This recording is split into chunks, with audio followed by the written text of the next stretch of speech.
Voilà, donc enfin, nous vous avons ici les deux frères. C'est qui Ibrahim, c'est qui Ousmane parmi vous?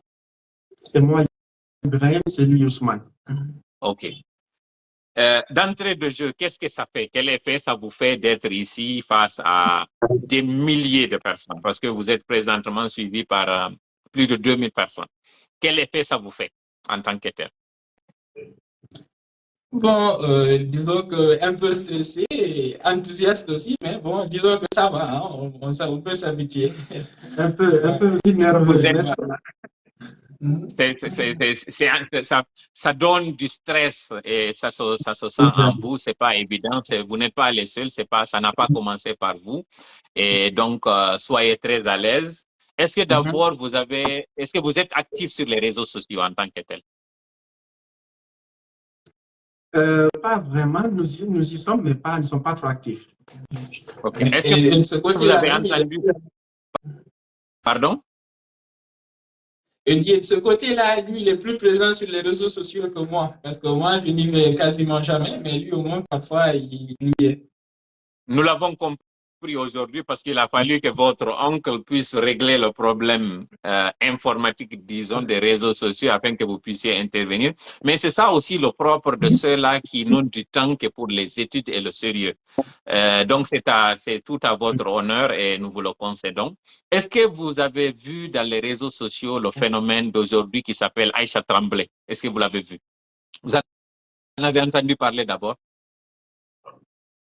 Non, pas vraiment. Non, pas vraiment.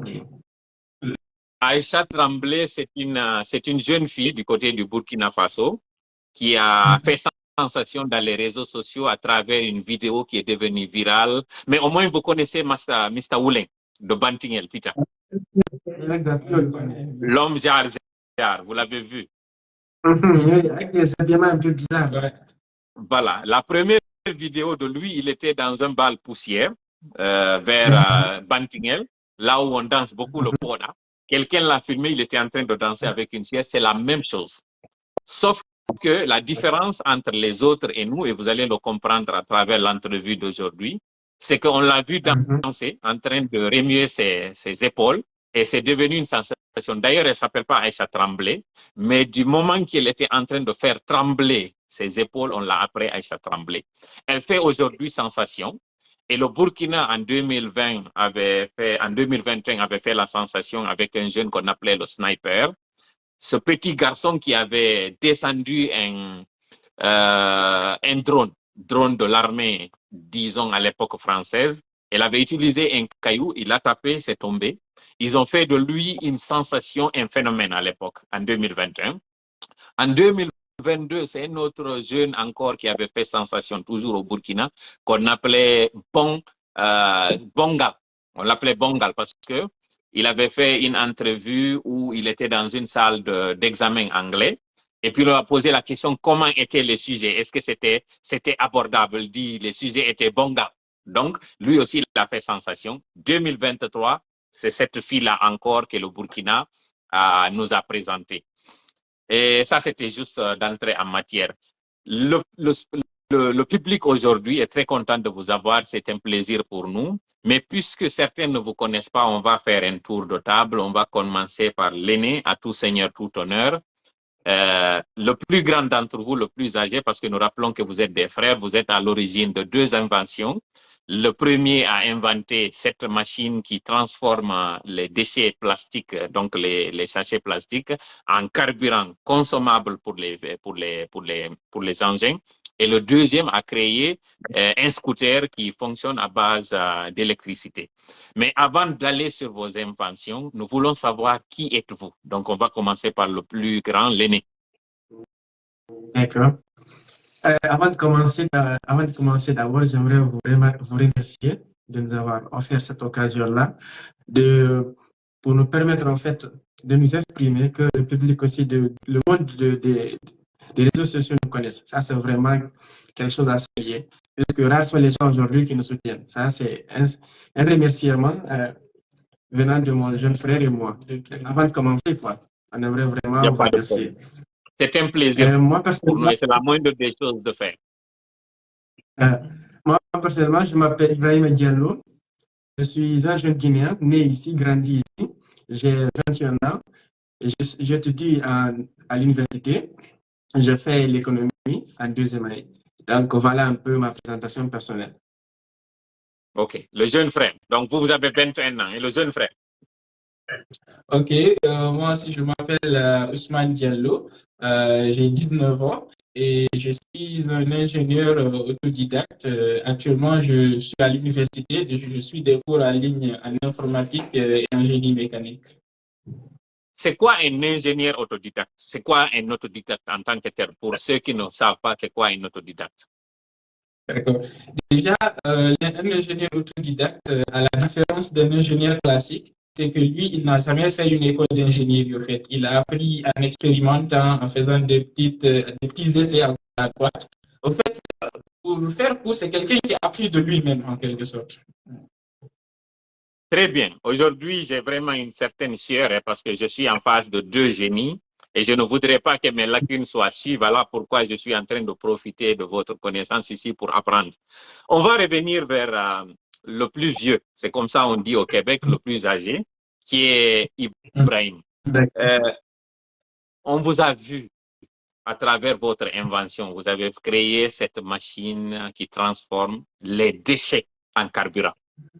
D'où est venue cette idée et comment est-ce que vous y êtes parvenu? Est-ce que d'abord, à l'origine, est-ce que vous êtes quelqu'un est-ce que vous êtes un mécanicien? Est-ce que vous êtes quelqu'un dans le domaine?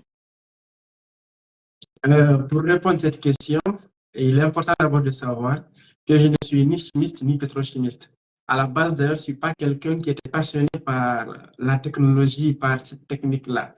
Depuis tout petit, j'étais quelqu'un qui était passionné par l'entrepreneuriat, par le business. Je n'étais quelqu'un qui ne parle que business. Déjà, pour une petite histoire, j'ai commencé à entreprendre depuis tout petit, depuis que j'avais 14 ans. Ça, c'était en 2014, je crois. Je ne sais pas si vous vous rappelez, en 2014, il y avait l'épidémie Ebola en Guinée. À cette époque-là, on avait fermé les salles de classe 5 à 6 mois, je crois. Et c'est là, moi, je profitais pour un peu m'initier dans le domaine de l'entrepreneuriat, étant tout petit, très jeune, parce que je regarde beaucoup de documentaires et on dit que pour réussir vraiment, pour être un bon entrepreneur, il faut avoir trois choses en soi. Il faut avoir l'expérience, il faut avoir la confiance déjà, il faut avoir la maîtrise de quelque chose. Donc, les trois choses-là ne peuvent pas se réunir en soi-même comme ça, sans vraiment que tu ne sois actif. Donc, ça, c'est la petite histoire. Maintenant, tout est parti au fait quand j'ai eu mon baccalauréat en 2021, quand j'ai eu mon baccalauréat. Cette année-là, c'était le temps de Bando. Je ne sais pas si vous vous rappelez, à l'époque, avant de décrocher le bac, c'était tellement compliqué. Le fait que c'était le 16 ans. Voilà, quand j'ai décroché mon baccalauréat, on m'a donné de l'argent de gauche à droite comme liste de cadeaux, quoi. À la fin, j'ai pris cet argent-là, ça faisait une belle somme. Je me suis dit, OK, si je prends cet argent-là et que je mange ça une seule fois, je vais revenir au point de départ. Comme toujours un jeune forcé, quoi. Je me suis dit, pourquoi ne pas prendre cet argent-là et le fructifier pour en faire beaucoup d'argent? Et donc, c'est là l'idée partie. Et donc, depuis toujours aussi, je rappelle, je suis des documentaires, je regarde des trucs qui sont un peu en rapport avec la science. Ça, c'est mon passe-temps, en fait. Maintenant, quelque part, je voyais, une fois j'ai regardé dans une émission de science, on parlait du rapport d'hier que les Nations Unies avaient publié à l'époque. Ils disaient que nous n'avons que 3 années à réagir avant qu'il n'y ait une catastrophe climatique et environnementale. Ils ont dit qu'il y a même un 6e, un 7e continent qui est créé entièrement, qui n'est composé qu'entièrement de déchets plastiques. Et là, moi, à l'époque, j'ai regardé ça de passage, ça ne m'a pas trop pris la tête, quoi. Mais entre-temps, comme on dit aussi, quand on veut vraiment entreprendre, il faut savoir identifier les problèmes dont souffre la société et apporter une solution. Maintenant, j'ai constaté ici à Conakry, d'ailleurs, en Guinée, nous sommes envahis par ces déchets-là. Et quand je me suis intéressé de façon profonde à ces déchets-là, j'ai vu qu'il y a un autre problème qui est plus grave, qui est plus urgent à résoudre, ce sont ces déchets plastiques-là. Automatiquement, je me suis rappelé le documentaire que j'ai regardé, j'ai mis les choses en ligne et je me suis fixé comme objectif de résoudre ce problème-là. Et au cours de mes recherches, j'ai vu que le plastique, c'est un dérivé du pétrole. Déjà, avant d'arriver là, d'abord, j'ai vu qu'en fait, la seule solution standard qu'on a pour ces déchets plastiques-là, c'est on les collecte et puis on les entasse dans une décharge. Arrivé là-bas, soit on les enfouit sous terre ou soit on les brûle. Et tout ça, c'est néfaste pour l'environnement, en fait. Il y a une autre solution aussi. Voilà, c'est pas écologique. Il y a et quand ces déchets plastiques-là aussi se retrouvent dans l'océan, c'est nuisible pour même la santé de l'être humain parce qu'ils se décomposent en microparticules. Et il y a ces poissons-là qui avalent ces microparticules et ces mêmes poissons peuvent se retrouver dans nos assiettes. Et nous savons tous que le plastique, il est cancérigène. Donc, de près ou de loin, ça nous menace nous-mêmes. Et l'autre solution aussi plus innovante, la tendance mondiale ces dernières années concernant ces déchets plastiques-là, c'est le recyclage, en fait. Prendre le plastique, le recycler et former d'autres plastiques. Et là, comme je le dis tout souvent, j'ai constaté que c'est le serpent qui se mord la queue. Parce qu'après tout, aussi, après l'utilisation, ces déchets plastiques-là se retrouvent dans l'environnement. Donc, il n'y avait pas vraiment là une solution percutante, une solution vraiment pragmatique, quoi. Donc, au cours de mes recherches, j'ai vu que le plastique, c'est dérivé du pétrole. C'est à partir du pétrole qu'on obtient le plastique. Donc, quelque part, le plastique à la base, c'est du pétrole. Et se rappelant aussi de cette loi chimique-là, de Lavoisier, qui dit qu'en chimie, rien ne se perd, rien ne se crée, tout ne fait que se transformer. Maintenant, si nous sommes quittés du pétrole pour revenir au plastique, pourquoi ne pas quitter du plastique pour revenir au pétrole? Et étonnamment, avec mes recherches, j'ai vu que il y a déjà ce processus-là qui existe. Mais leur solution obtenue, c'est une sorte d'huile combustible appelée huile pyrolytique qu'on utilise dans des incinéries, dans des usines de ciment, en fait, pour brûler, quoi. C'est ça l'objectif.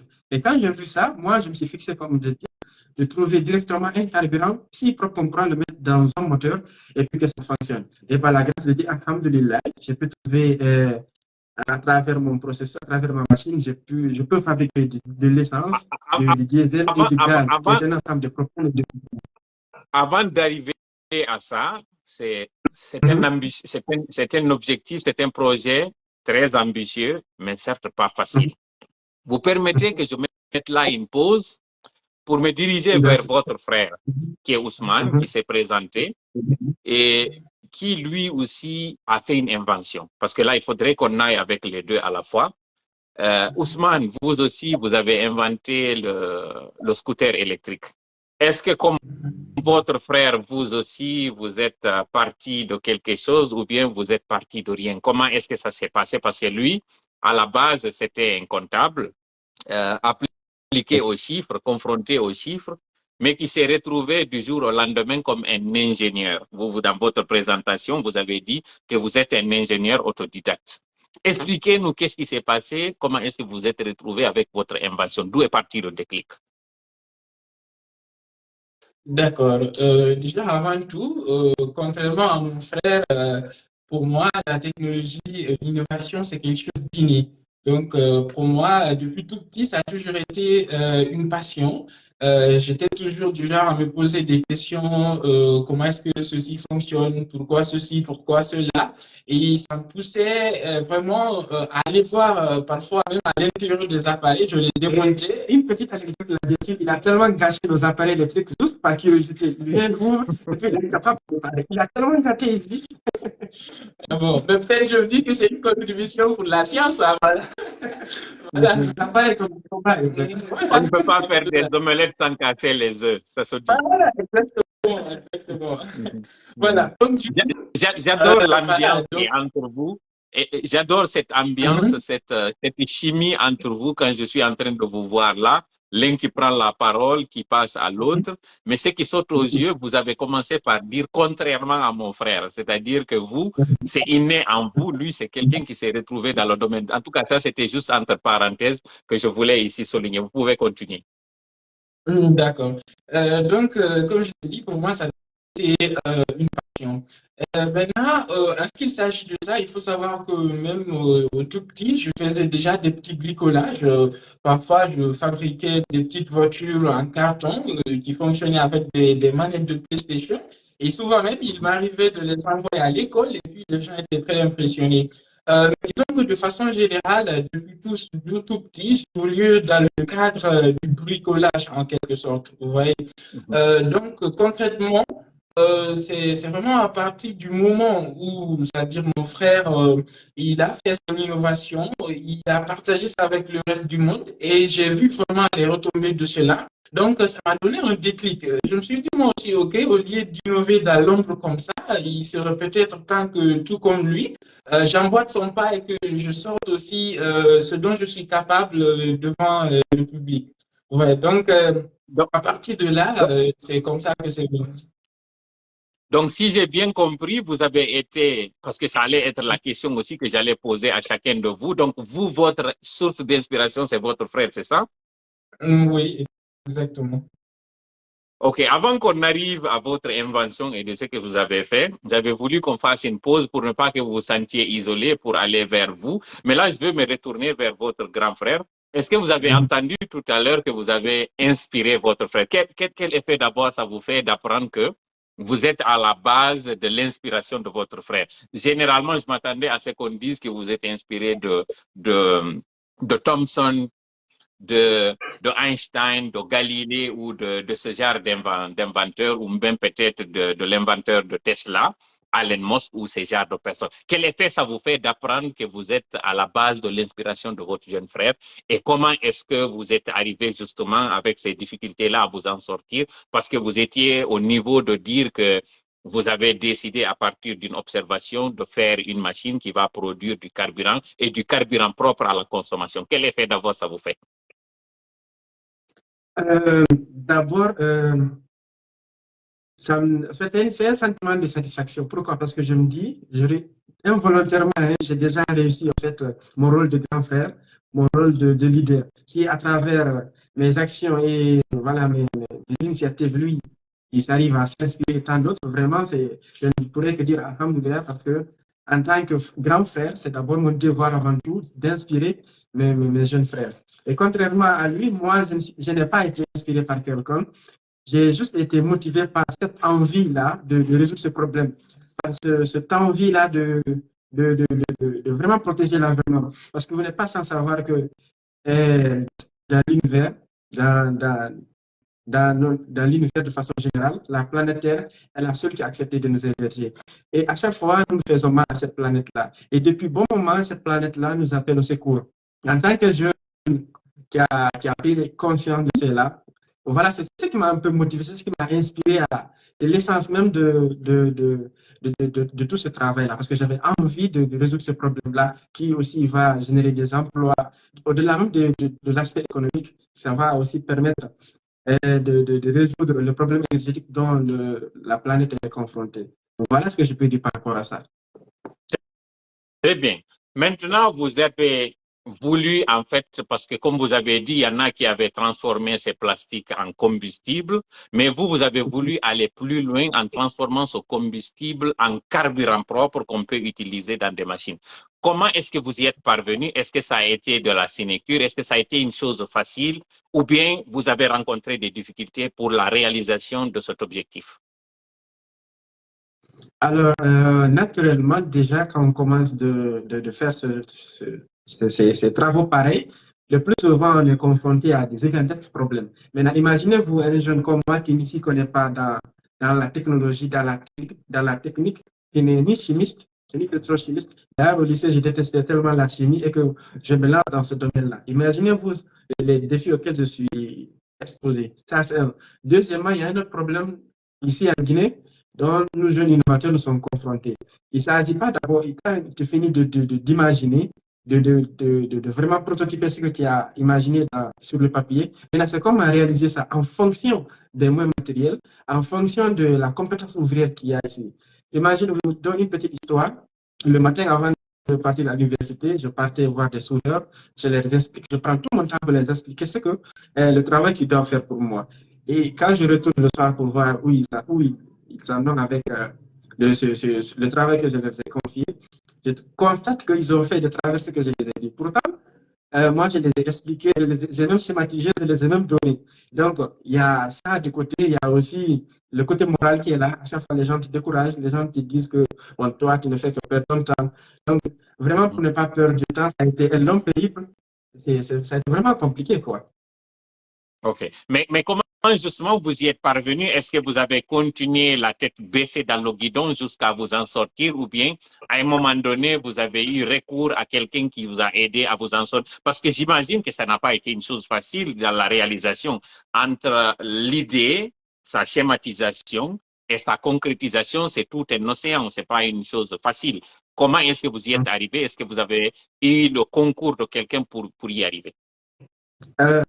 déjà, pour bien répondre à cette question-là, j'avais construit une première machine vraiment très mécanique, que moi je qualifierais comme ça, qui ne produisait que du diesel. Maintenant, après ça, je me suis fixé comme objectif encore de reconstruire une machine plus moderne, plus high-tech, plus sophistiquée.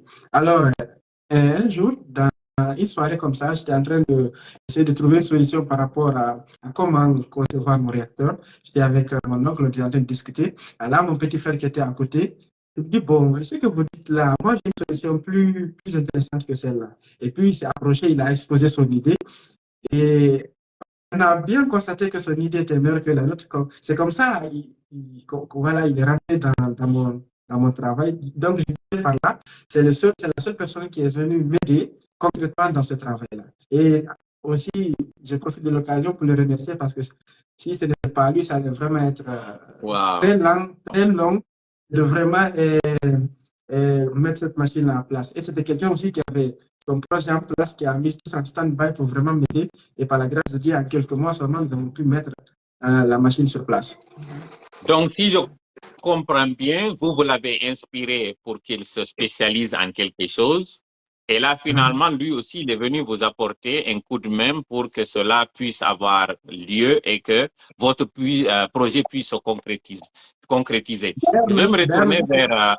oui. D'ailleurs, une petite précision. Au-delà de son intervention physique dans le travail, au début, pensez-vous pas que c'est bizarre que quelqu'un qui ne s'y connaît pas dans la technologie, dans la technique, directement se plonge dedans? C'est parce que le plus souvent, je le voyais bricoler les choses, je le voyais. Donc, pour moi, ce monde-là, ce n'est pas un monde nouveau à moi. C'est ce qui m'a beaucoup plus poussé, c'est-à-dire motivé.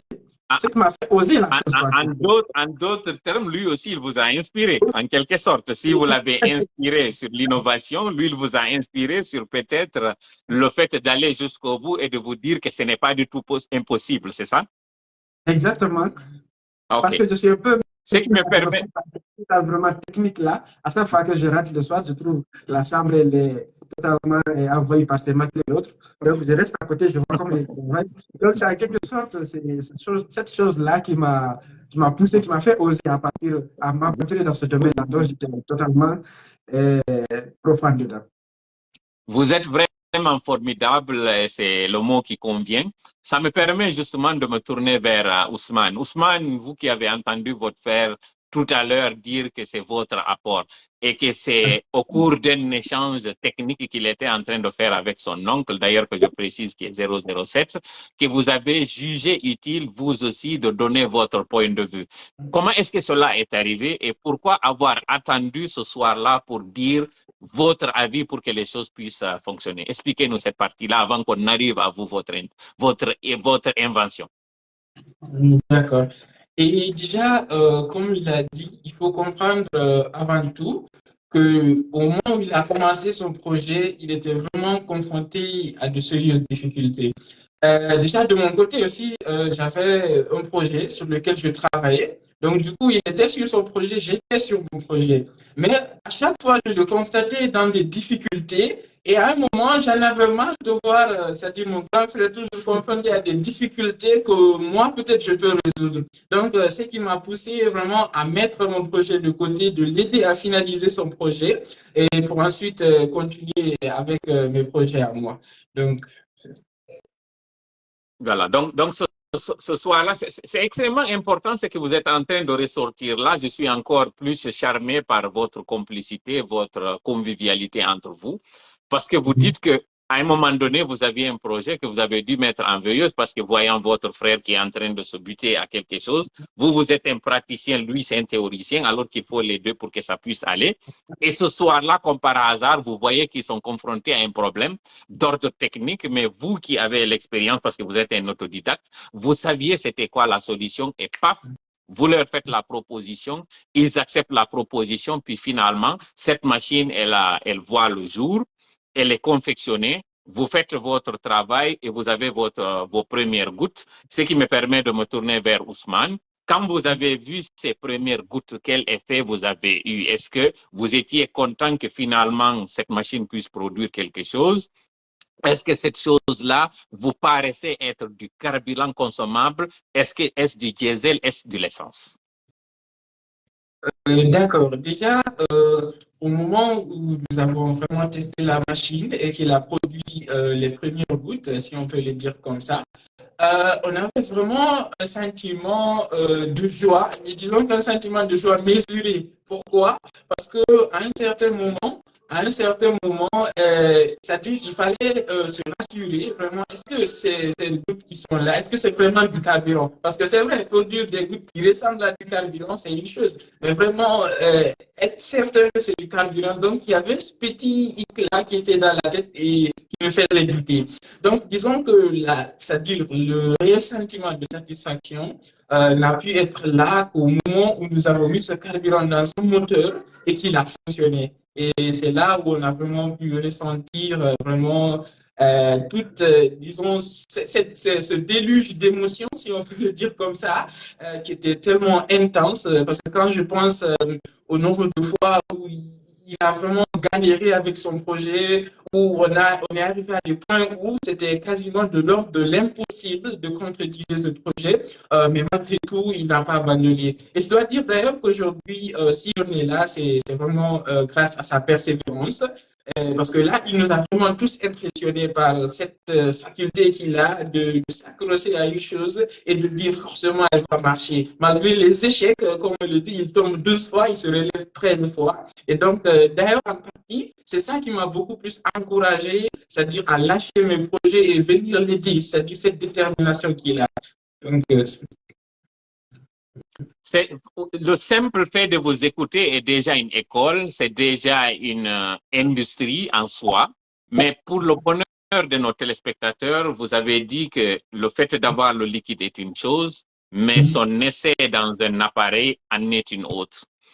Monsieur Ibrahim, vous qui avez été à la base de cette invention, aidé par votre frère, est-ce que le jour où vous avez fait cet essai concluant, comment était votre sentiment? Et d'ailleurs, qui a été cette personne-là qui a osé vous croire jusqu'à prendre ce risque de vous donner sa machine? Est-ce que d'ailleurs c'est dans un moteur moto ou dans un groupe électrogène que vous avez essayé ça?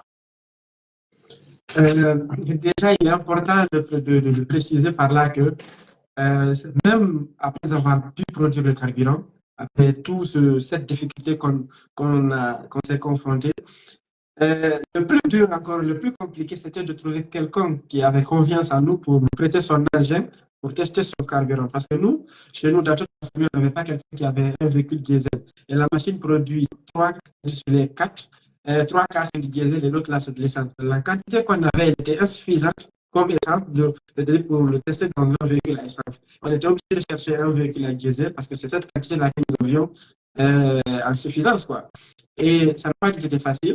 Quand on a produit le carburant, j'ai marché pendant des jours en cherchant des personnes, en partant dans des ateliers de garage, dans des techniciens pour vraiment pour qu'ils osent nous prêter leur engin pour que je teste une seule fois.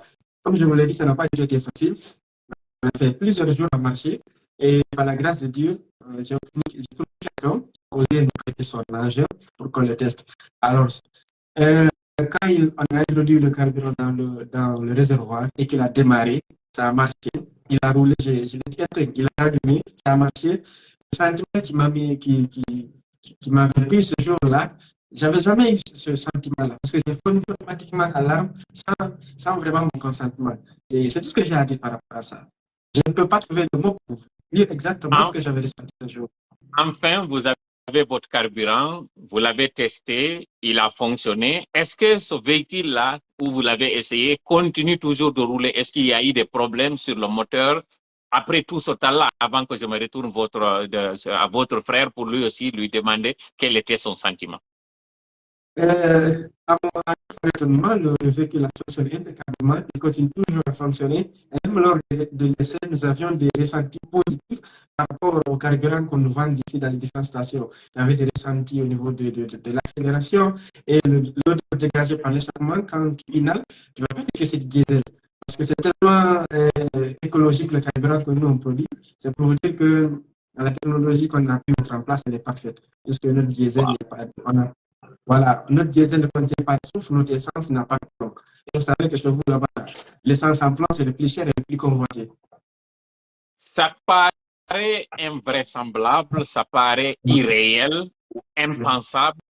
D'ailleurs, il y en a qui vont se douter.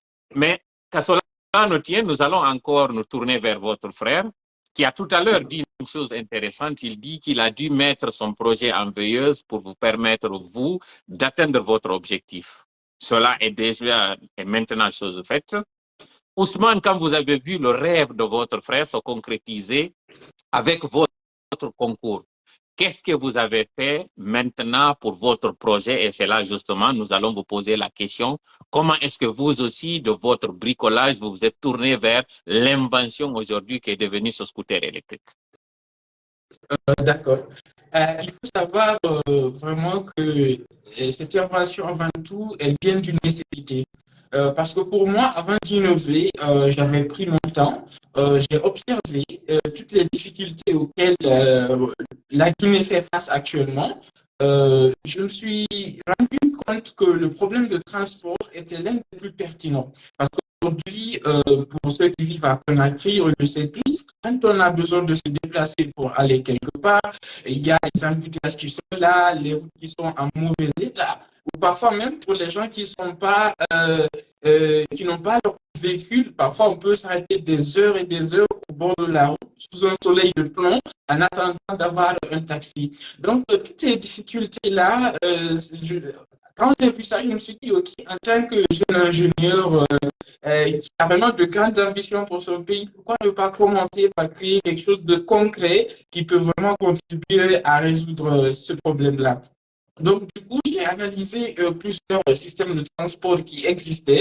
Voilà, certains qui étaient un peu trop chers vis-à-vis des moyens guinéens classiques, certains aussi qui n'étaient pas du tout adaptés en fonction de nos infrastructures routières. Donc, quand j'ai fait le tour de la question, j'en ai tiré que la meilleure option serait de faire un scooter parce que c'est des modes de transport très compacts et qui peuvent se faufiler entre les embouteillages. Voilà, donc du coup, j'étais décidé vraiment, je me suis décidé à commencer avec un scooter.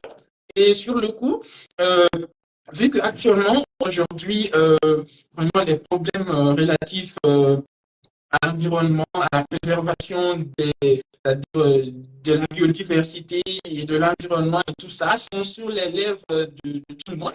Et on sait tous actuellement qu'on est dans un moment critique en quelque sorte, comme mon frère l'a évoqué plus tôt, il est temps que l'on agisse.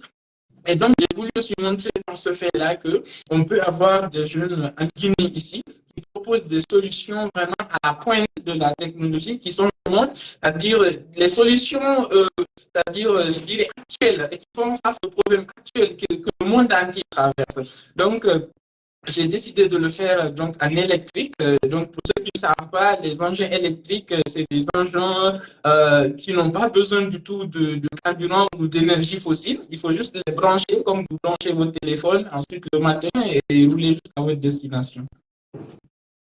Voilà, maintenant, c'est là où vous me donnez encore, vous m'ouvrez une autre brèche. Vous deux, vous avez en commun le fait d'être des créateurs. Vous avez en commun d'être préoccupé par l'environnement. Vous avez en commun de répondre à un besoin.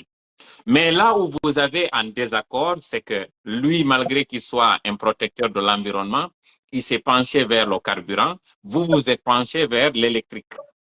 Est-ce que là, il n'y a pas une certaine concurrence ou une certaine contradiction sur vos œuvres, vos réalisations, ou bien quelque part vos idées se recoupent et qu'il n'y a qu'une complémentarité entre les deux? Qu'est-ce que vous avez à dire là? La question est ouverte à vous.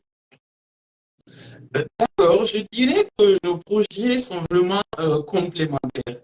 Et déjà, pour comprendre cette complémentarité, il ne faut pas prendre les projets sur cet aspect-là, un qui produit du carburant et l'autre qui produit un engin qui n'a pas besoin de carburant. Il faut voir, c'est-à-dire avant tout, les choses que nous avons, l'objectif que nous avons en commun, c'est-à-dire l'objectif écologique en quelque sorte. Vous savez, aujourd'hui, quand on parle des problèmes auxquels la planète fait face, en tout premier lieu, on parle du réchauffement climatique qui est dû, c'est-à-dire principalement aux émissions de gaz à effet de serre, notamment produits par nos voitures qui utilisent de l'essence et voilà, et toutes les industries qui utilisent des énergies fossiles. Donc, du coup, Moi, j'essaie de régler le problème là, c'est-à-dire réduire les émissions, c'est-à-dire pour contribuer si je peux le dire comme ça, à réduire les impacts du réchauffement climatique. Tandis que lui, il s'attaque au deuxième problème auquel l'humanité fait face actuellement, qui est le problème de la pollution plastique. Vous voyez? Donc, il a évoqué plutôt les plastiques qui se retrouvent dans l'océan. Bref, il y en a tellement des problèmes plastiques qui rendent les sols infertiles. Donc, lui, je règle ce problème-là. Et donc, si vous combinez, il règle un problème, je règle un autre problème, mais dans l'ensemble, tous ces problèmes-là, toutes ces solutions-là, je dirais, sont orientées vers le même point, celui de préserver la planète et de contribuer à l'épanouissement des divers écosystèmes. Et pour appuyer tout ce ce qu'il a dit, un peu amender ce qu'il a dit, à travers quelques exemples. Regardez, soyez concentrés à ce que je dis. Quand on prend la pollution du plastique, c'est-à-dire la consommation du plastique, ça engendre la pollution plastique. Quand on regarde la consommation du carburant, ça engendre la pollution du CO2. Quand on prend maintenant le CO2 et la pollution plastique, les déchets plastiques, là, entre les deux, est-ce que la planète n'a pas besoin de quelque chose dans ces deux-là? Regardez, je vais répondre. Quand on prend le plastique, la planète n'a pas besoin de déchets plastiques. Ça nuit de tous les côtés à 100% la planète. Mais quand vous prenez le CO2, les arbres en ont besoin, l'océan en a besoin. Et puis, les engins électriques, là, à votre avis, où ils prennent l'électricité? À partir des centrales électriques, utilisent du combustible. Maintenant, imaginez-vous un combustible qui pollue plus, qui rejette du soufre, qui rejette du plomb énormément et comparé à un carburant qui pollue moins. Vous préférez quoi dans les deux? Non, incontestablement, votre projet est un projet hybride. En quelque sorte, votre travail, c'est un travail hybride. C'est comme les véhicules hybrides. Il y a la consommation à carburant, puis il y a la consommation électrique. Ça, c'était tout simplement une question pour les téléspectateurs qui se poseraient des questions, qui voyaient en cela. Nous savons déjà qu'il y a une complémentarité sur ce que vous faites, mais l'émission n'est pas que pour nous. Mais on va entrer alors dans un autre volet. Vous vous êtes présenté, vous avez présenté votre ouvrage, vos productions, vos réalisations. Et c'est connu par le grand public. Nous vous avons découvert à travers les réseaux sociaux, Kumpital, et c'est le lieu de les saluer, et tous les autres canaux, les émissions pour le moment. Celle qui vous a invité, c'est Africa 2015, et nous estimons que ça, c'est votre deuxième sortie. Mais il y a eu une sortie qui a attiré l'attention de tout le monde, c'est cette CENAPI, ou comment ça s'appelle, comment vous l'avez appelé d'ailleurs, cette organisation du ministère d'un département ministériel en Guinée. Comment ça s'appelle d'ailleurs? Le ministère de l'enseignement supérieur, de la recherche et de l'innovation. Justement. Comment s'appelle ce séminaire qu'ils ont organisé? C'est la CEPI ou ça CENAPI ou comment ça s'appelle? CENARI, la CENARI. La CENARI, justement, la CENARI. C'est quoi la CENARI et on vous a découvert à ce CENARI. Comment est-ce que vous êtes retrouvés là et quelles sont les retombées de votre présence à ce CENARI? Donc, nous allons commencer toujours par l'aîné Ibrahim qui va un peu nous expliquer c'est quoi ce CENARI et comment vous êtes retrouvés là. Alors, déjà, pour commencer, à la base, je ne connaissais pas du tout l'existence de cette scénario-là. Nous avons été contactés par un monsieur qui travaille dans ce département, qui m'a fait savoir qu'il y a cet événement-là qui venait d'être lancé à 3 heures de cela, je pense. Donc, il m'a demandé si c'est bel et bien moi qui a transformé les déchets plastiques en carburant. Alors, je lui ai répondu que effectivement, oui, c'est moi. Il m'a aussi demandé si c'est mon jeune frère qui a fait le scooter électrique. J'ai aussi répondu que c'est moi. Après, à la suite, il m'a demandé que si j'aimerais vraiment partir devant le gouvernement, devant les journalistes pour présenter mon innovation, pour faire voir plus mon innovation. Et je lui ai dit, il n'y a pas de problème, moi, ça me fera vraiment un plaisir de montrer au public guinéen mon innovation. Il m'a aussi demandé après que l'événement se tient en 5 jours. Il m'a demandé en ces 5 jours-là, quel est le jour que je veux que je voudrais présenter mon projet devant le public. Alors moi, je lui ai répondu, bon, est-ce que ce ne serait pas opportun pour moi de regarder le jour où les ministères en fait, qui sont dans le domaine dans lequel je suis, notamment le ministère de de l'énergie et des hydrocarbures et le ministère de l'Environnement, le jour où ceux-là seront dans la salle, ils n'ont qu'à me faire passer ce jour-là. Il a dit, OK, il n'y a pas de problème, tu vas revoir l'agenda, le chronogramme, voir quel jour sera le plus propice pour moi. Et c'est ce que j'ai fait. Je suis parti à cette année-là. Mais il y a un petit problème, un petit malentendu qui s'est posé là-bas. À quelques minutes que je venais monter pour présenter mon projet, ils m'ont dit, moi, je ne vais pas partir des gens qui vont compétir pour le prix, parce qu'il y a deux prix, un pour l'innovation et deux pour la recherche. Ils ont choisi 10 personnes. On va arriver là tout à l'heure, on ne va pas brûler les étapes. Vous avez été contacté par ce fonctionnaire du département ministériel qui vous a demandé si vous êtes tel et qui a demandé aussi les contacts de votre frère. Nous nous tournons vers Ousmane. Est-ce que Ousmane, vous aussi, vous avez été contacté de la même façon? Et est-ce que aussi c'était la même personne? Et comment est-ce que ça s'est passé pour le tout premier contact où cette fois-ci, après plusieurs attentes, après une longue attente, vous êtes enfin contacté par un département et non des moyens qui est celui de justement de cette recherche? D'accord. Pour moi, j'ai été aussi contacté tout comme lui, la même personne. Quand elle m'a appelé, elle m'a expliqué l'échange qu'elle a eu avec mon frère. Ensuite, elle m'a demandé est-ce que je vais aussi participer à l'événement, tout comme lui. Je lui ai dit que oui, ça serait vraiment un grand plaisir pour moi de pouvoir présenter mon œuvre devant le gouvernement et un public de ce genre. Donc, il m'a dit, il n'y a pas de problème. Il m'a demandé aussi quel jour est-ce que j'aimerais faire ma présentation. Donc, je lui ai dit de voir un peu le jour où il y a peut-être plus de personnalité, hein, d'essayer de me programmer ce jour-là. Il m'a dit, OK, il n'y a pas de problème. Il va faire le retour. Et c'est de là que tout est parti. Voilà. Maintenant, vous retrouvez tous les deux au même endroit et au même moment. Mais tout à l'heure, votre frère était en train d'expliquer ce petit désagrément, disons, ou bien ce petit quiproquo qui a voulu se faire là. Ibrahim, pouvez-vous nous expliquer, lorsque vous êtes arrivé là, très enthousiaste, très optimiste, qu'est-ce qui s'est passé avant l'entrée en matière ou la montée en scène pour présenter vos produits? Est-ce que vous aviez un stand? Est-ce que vous étiez au même niveau de compétition que les autres parce qu'il s'agissait d'une compétition? Ce que je disais tout à l'heure, tous les autres ont été réservés, c'est-à-dire qu'on les a réservés des stands, ils ont exposé leur innovation, leurs produits. Malheureusement, moi, quand je suis arrivé, on m'a dit de patienter, on m'a fait patienter quelques 30 à 1 heure de temps avant que tu viennes, tu sortes de la salle pour venir me recevoir. Ils m'ont expliqué ce qui va se passer. Ils m'ont dit que je vais présenter mon projet à 14 heures, mais que moi, je ne fais pas partie des personnes qui vont compétir et qui vont compéter pour, autant pour moi, pour compétitionner pour moi, pour voilà, conquérir, pour avoir le prix d'innovation de l'année. Et moi, j'étais là un peu découragé. Je les ai dit, pourquoi ils ne m'ont pas contacté bien avant ce jour-là? Mais je comprends, ils m'ont dit qu'ils avaient fait une publication, ils ont communiqué autour de ça. Malheureusement, nous n'avons pas été informés de cela à temps. Voilà, c'est un peu ce qui s'est passé par rapport à ça.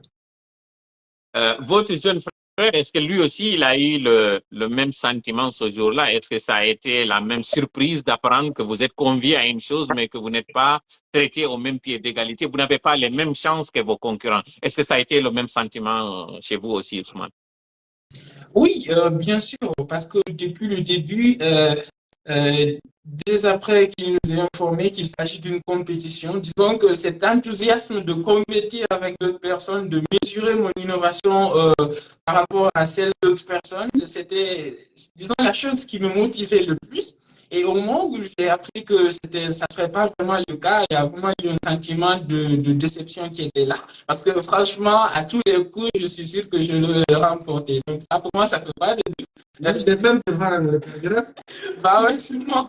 Ouais, mais quand même, parce que... Mais, de toutes les façons, la coupe s'est rentrée dans la famille et de toutes les façons, c'est l'œuvre de tous les deux. C'est ça, Mais justement, quand vous avez eu ce choc, est-ce que vous n'avez pas à un moment donné voulu peut-être jeter l'éponge et de vous dire, bon, finalement, si on n'est que des figurants dans ce film, nous ne sommes pas des acteurs principaux, pourquoi alors rester là? Est-ce que vous n'avez pas eu ce sentiment où il a failli d'ailleurs que vous étiez l'éponge? Exactement. Franchement, moi, je pense sincèrement devant vous ici que je ne voulais plus présenter mon projet devant le public. Mais c'est par le biais de mon oncle, comme il m'appelait 007, c'est lui qui m'a dit, bon, écoute, toi, ne regarde pas ce côté-là, viens me présenter le projet en tant que jeune, en tant que jeune Guinéen comme tous les autres, et puis on va voir ce qui va se passer après. Toi, ne regarde pas ce qu'ils ont fait. Fais ce que tu as fait et puis quitte le lieu. Donc, c'est ce que je fais. Je l'ai écouté, je suis parti présenter mon projet. Et puis, voilà quoi. Cela m'amène encore à un autre problème qui est celui justement de la démarche des autorités qui vendent souvent l'image qu'elles sont là pour aider, elles sont là pour... Parce que c'est d'ailleurs d'où l'idée de l'organisation de ce scénario, qui est un forum où les gens se retrouvent, ils vendent leur créativité pour que d'autres puissent justement les prendre. Avant de venir au niveau du prix de ceux-là qui ont fait la compétition, qu'est-ce qu'ils ont gagné? Est-ce que vous n'avez pas fait de démarches? Avez-vous fait des démarches au préalable auprès des autorités? Et ça me rappelle justement qui d'entre vous, il y a un d'entre vous qui a créé une formule mathématique. C'est Ibrahim ou bien c'est Ousmane? Lequel d'entre vous avait créé une formule mathématique? C'est mon jeune frère Ousmane. Oui, c'est moi. OK. Quand vous avez créé cette formule mathématique, à l'époque, c'était au plus dur de l'épreuve que nous avions à l'époque, le rapport de force entre nous et les autorités. Et à l'époque, je me rappelle, quelqu'un nous avait parlé de vous, mais nous avions voulu, pour ne pas qu'on vous taxe d'être pro cette opposition à l'époque, nous n'avons pas voulu vous prendre, mais effectivement, on m'avait parlé de votre innovation d'une formule, et à l'époque, on m'avait dit que vous étiez allé voir le ministre Guillaume Haïm. Qu'est-ce qui s'est passé? Est-ce que d'ailleurs vous confirmez être allé vers lui pour lui parler de votre formule? Oui, effectivement, j'ai été le voir. On s'est même assis ensemble, on a discuté, voilà. Donc, du coup, on s'est assis, j'ai commencé à lui expliquer ce que j'ai fait et les ambitions que j'avais pour cela. Donc, au moment où j'ai commencé à mi-chemin, il m'a coupé, il me dit, bon, de ce qu'on va faire. Il me dit voilà qu'il était occupé là, qu'il avait des choses importantes à faire, de l'attendre comme ça, on va se retrouver par après chez lui pour pouvoir bien discuter au calme. Donc du coup, dans ma tête, je me disais, c'est même peut-être la meilleure option parce que là, on va pouvoir discuter au calme, voilà, sans qu'il ne soit embrouillé et c'est là qu'il pourra mieux me comprendre. Donc j'ai dit, ok, il n'y a pas de souci. On a échangé, il m'a donné sa carte de visite, on s'est quitté sur ça. Maintenant, par après, j'ai attendu quelques semaines, pardon, quelques jours plus tôt. Je lui ai rappelé. Il m'a dit, OK, d'attendre le dimanche de cette semaine-là, de le rappeler. Et le dimanche aussi, je lui ai rappelé comme promis. Quand je me suis présenté, il me dit, d'accord, il a raccroché. Et depuis ce jour-là, voilà, je suis toujours dans l'attente. Pouvez-vous nous situer en termes de temps? C'est arrivé quand? C'est cette année, c'est l'année dernière ou bien c'est celle d'avant? C'est l'année passée. En 2022. En 2022. Oui. Donc, depuis l'année passée jusqu'à maintenant, vous attendez toujours l'appel de M. Guillaume Haïm qui devait revenir vers vous. C'est ça? Exactement. Oui. OK. Et là, vous allez à ce scénario. Vous n'êtes pas au même niveau de compétition. Vous apprenez qu'il y a un prix, que ceux qui vont faire la compétition, il y en a même qui vont gagner des voyages. Quels étaient ces prix et quelles étaient les récompenses? Et comment est-ce que vous vous êtes senti en voyant qu'il n'y avait pas match entre vous et les autres concurrents? Je vais me diriger d'abord vers celui qui a été le premier à être contacté, le premier à être aussi déçu, enfin choqué ou surpris d'entendre qu'il vient à une compétition mais qu'il ne part pas à chance égale. Et Ibrahim, nous vous écoutons.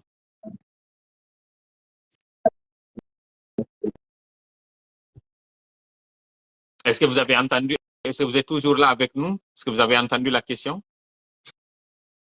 Oui, ça grattait un peu, mais on l'a bien entendu. Voilà. Quels étaient les prix? Quels étaient les prix à gagner Et comment est-ce que vous vous êtes senti de voir que vous touchez le prix, mais vous ne pouvez pas l'avoir?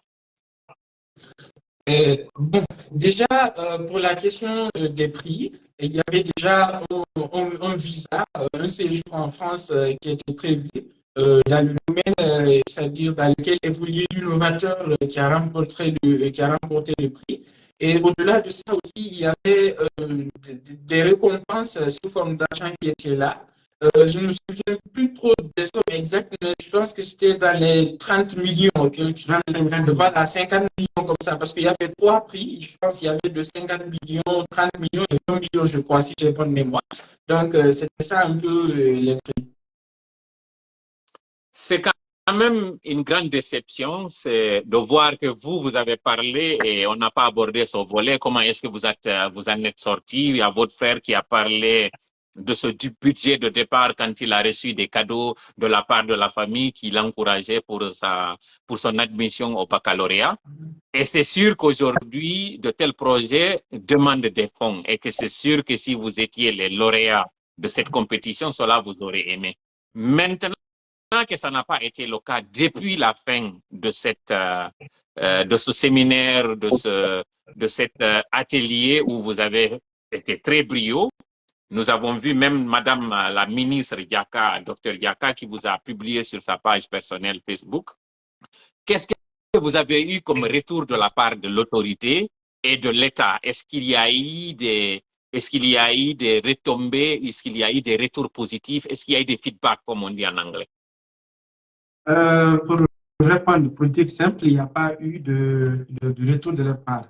Lors de l'événement, pour nous encourager, ils avaient dit que après l'événement, ils vont faire un retour par rapport à ça, qu'ils vont nous appeler, on va s'asseoir sur la table et voir comment viabiliser le projet. Mais depuis que cela s'est passé, ça fait maintenant, je crois, 2 semaines, ils ne nous ont pas appelés. On a essayé aussi de les relancer, mais vous connaissez un peu l'administration guinéenne. Il n'y a vraiment pas eu de retour, quoi. Et quelque part, vous allez aussi m'excuser de l'excuser dans lequel je vais rentrer tout à l'heure, mais il faut appeler le chat par son nom.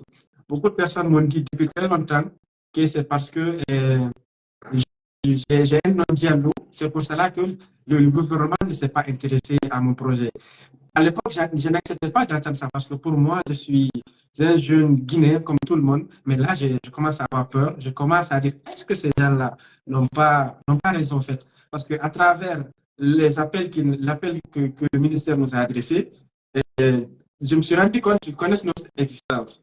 Donc, je me demande pourquoi. Voilà, il y a tout ce sentiment-là de trucs qui rentrent dans nos têtes.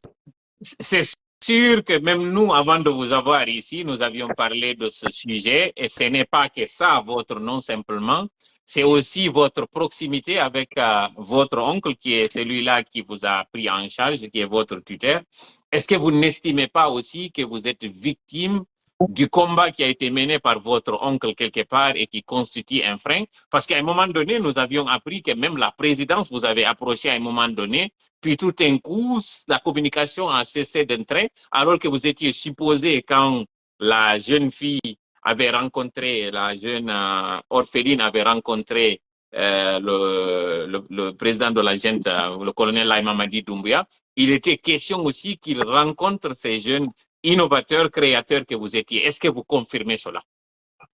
Oui, exactement. On avait reçu un appel de la part des agents de la présidence qui nous avaient dit que leurs supérieurs les avaient mandatés pour rentrer en contact avec nous.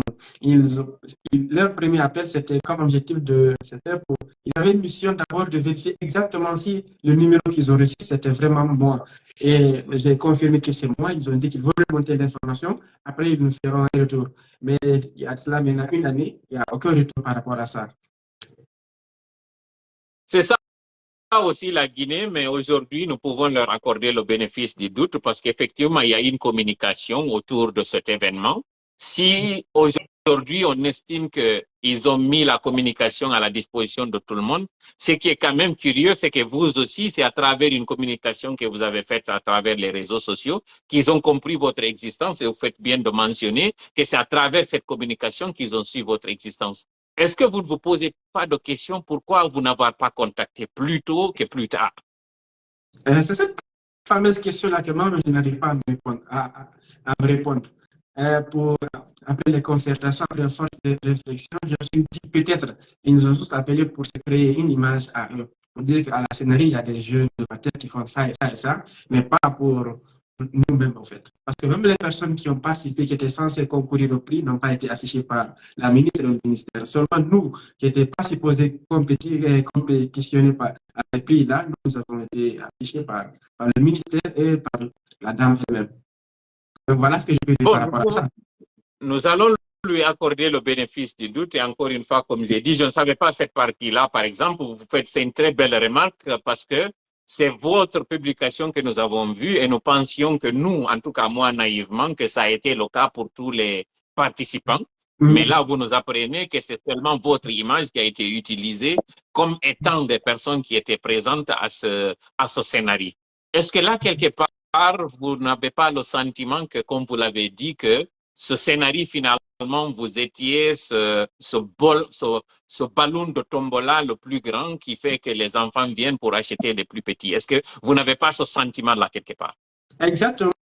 Et c'est un peu ce sentiment de dégoût-là que nous avons eu en nous. Parce que moi, personnellement, au fond de moi, je me suis senti utilisé, au fait. On s'est senti utilisé, au fait. Aujourd'hui, que vous êtes connu par le public et c'est d'ailleurs pour cette raison que nous avons voulu encore vous amener ici pour que les gens comprennent que nous ne sommes pas que dans le domaine simplement de la politique, nous ne faisons pas que dénoncer, nous faisons aussi la promotion de ces talents, de ces jeunes. À l'entame de notre émission, nous avons parlé de cette fille-là qu'on appelle Aïcha Tremblay, dont on a l'exemple en Guinée, Grampé, Nombaji Mastaouleng, sont des exemples. Malheureusement, ces personnes-là, c'est des personnes qui évoluent dans un domaine purement récréatif. C'est des artistes, certes. Même Grampé a eu un passeport diplomatique et on a dit que Grampé aujourd'hui est l'ambassadeur de cette image guinéenne. Alors que pour nous, il n'y a pas meilleure façon de vendre l'image d'un pays que de créer un projet innovateur et que ce projet soit une propriété intellectuelle guinéenne, qu'on dise que les scooters électriques aujourd'hui, ou bien la propriété, qui est d'ailleurs l'une des préoccupations de ce gouvernement à leur début, parce qu'il y avait ces journées d'assainissement. Et curieusement, votre projet à la fois est écologique, mais aussi il est porteur d'emploi. Aujourd'hui, quelle est la projection ou l'appel que vous avez à l'endroit des personnes de bonne volonté par rapport à la répercussion économique de vos projets? Et nous allons nous diriger d'abord à votre jeune frère Ousmane, qui a créé ce scooter électrique, et ça me fait penser à la ville de Manhattan, ça c'est aux États-Unis, à Paris, où aujourd'hui nous avons ces scooters, et les scooters où les personnes sont arrêtées debout, et cela génère de l'emploi et ça résout aussi un problème d'embouteillage et d'écologie. Quel est aujourd'hui l'impact de votre projet si toutefois on vous donnait la chance de le mettre en application? Quel effet et quelle importance ça aura sur l'économie guinéenne et sur l'administration en tant que telle? Je commence par Ousmane. D'accord. Il faut dire déjà que les impacts positifs de ce projet sont tellement énormes que je ne pourrais même pas d'ailleurs toutes les lister, mais je vais essayer d'être bref et vous donner les plus importantes. Avant tout, nous pouvons parler, c'est-à-dire d'une dynamisation des activités économiques. Je vais expliquer un peu, parce que vous savez, aujourd'hui, toute personne qui est, disons, active dans l'économie, c'est-à-dire plus il y a de personnes actives dans l'économie, mieux l'économie se porte. Pardon, des personnes actives, mieux l'économie se porte. Vous voyez? Donc, du coup, si on remarque aujourd'hui, il y a des gens qui quittent le matin la maison pour aller au travail. Ensuite, le soir, ils font un trajet inverse. Mais si vous remarquez, ces gens-là, en moyenne, peuvent perdre 3 à 4 heures de temps coincés dans des embouteillages. Et ce sont 3 à 4 heures de temps qu'ils auraient pu investir, c'est-à-dire dans une activité qui aurait pu générer, c'est-à-dire de la richesse pour le pays. Donc, on perd énormément de ce point de vue-là. Parce que si on prend tout de suite là, une personne, 4 heures de temps, ok, on peut comprendre, mais quand on calcule des milliers de personnes qui perdent chacune 4 heures, on se rend compte que c'est vraiment un grand déficit pour l'économie du pays. Et au-delà de ça aussi, comme vous l'avez énuméré plus tôt, mon objectif à moi personnellement, c'est de mettre en place une usine afin de pouvoir produire ces scooters-là inclinés ici. Ça va créer des milliers d'emplois. Premièrement, d'abord des gens qui vont travailler dans l'usine en question pour produire les scooters. Et après ça aussi, il y a des gens qui seront formés pour l'entretien de ces scooters-là. Parce que forcément, quand c'est commercialisé, les gens utilisent, il faut qu'il y ait des gens là pour entretenir ces scooters-là. Et au-delà de ça aussi, il faut voir l'image que ce genre de projet-là peut donner à la Guinée sur la scène internationale. Imaginez un peu, c'est comme un exemple que j'avais donné dans mon discours à la Sénari. Imaginez un peu que vous rendez dans un pays, au Sénégal, au Mali, ou en tout cas dans un pays dans les environs, et que vous voyez un scooter passer sur la route comme ça, et puis vous vous dites, ouais, ce scooter-là, il a été fabriqué en Guinée, dans mon propre pays. Imaginez un peu cette... Made in Guinée. Exactement, du Made in Guinée. Imaginez un peu cette fierté que l'on peut ressentir face à cela. Et sans aussi parler de... Vous me permettez d'ailleurs, vous excuserez cette interruption tout simplement pour embrayer et amender ce que vous êtes en train de dire. Il n'y a pas longtemps, il y a une mesure du département des transports qui avait interdit l'importation de ces tricycles qu'on appelle communément les bonbonnas. Et certains avaient pensé que cette mesure visait à protéger, par exemple, la fabrication locale ou bien l'usine de montage locale. Si toutefois maintenant il y a une telle mesure et que la demande reste toujours là, et Dieu sait que ces bonbonnas, les dégâts parfois qui sont en train de poser dans la circulation, une telle mesure d'avoir une usine de fabrication de ces scooters électriques, comme vous les appelez, Made in Guinée, pourrait venir subvenir à ce besoin, mais aussi régler ce problème criard aujourd'hui dans la circulation, l'indiscipline et tout le reste. Donc ça, tout simplement, c'est pour amender à ce que vous êtes en train de dire et montrer l'utilité et la nécessité d'un tel projet qui puisse voir le jour. Vous pouvez continuer. D'accord. Et merci d'ailleurs pour la précision. Et déjà, comme je disais aussi, il y a aussi plein d'autres avantages d'un point de vue écologique.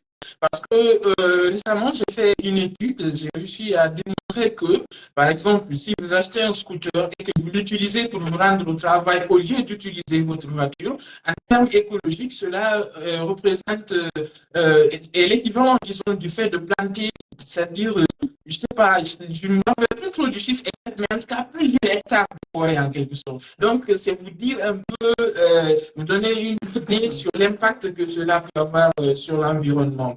Donc, voilà, de façon générale, on peut dire que c'est les principaux, je ne sais pas, principal, c'est le français, les avantages du projet en question. Et côté sécurité aussi.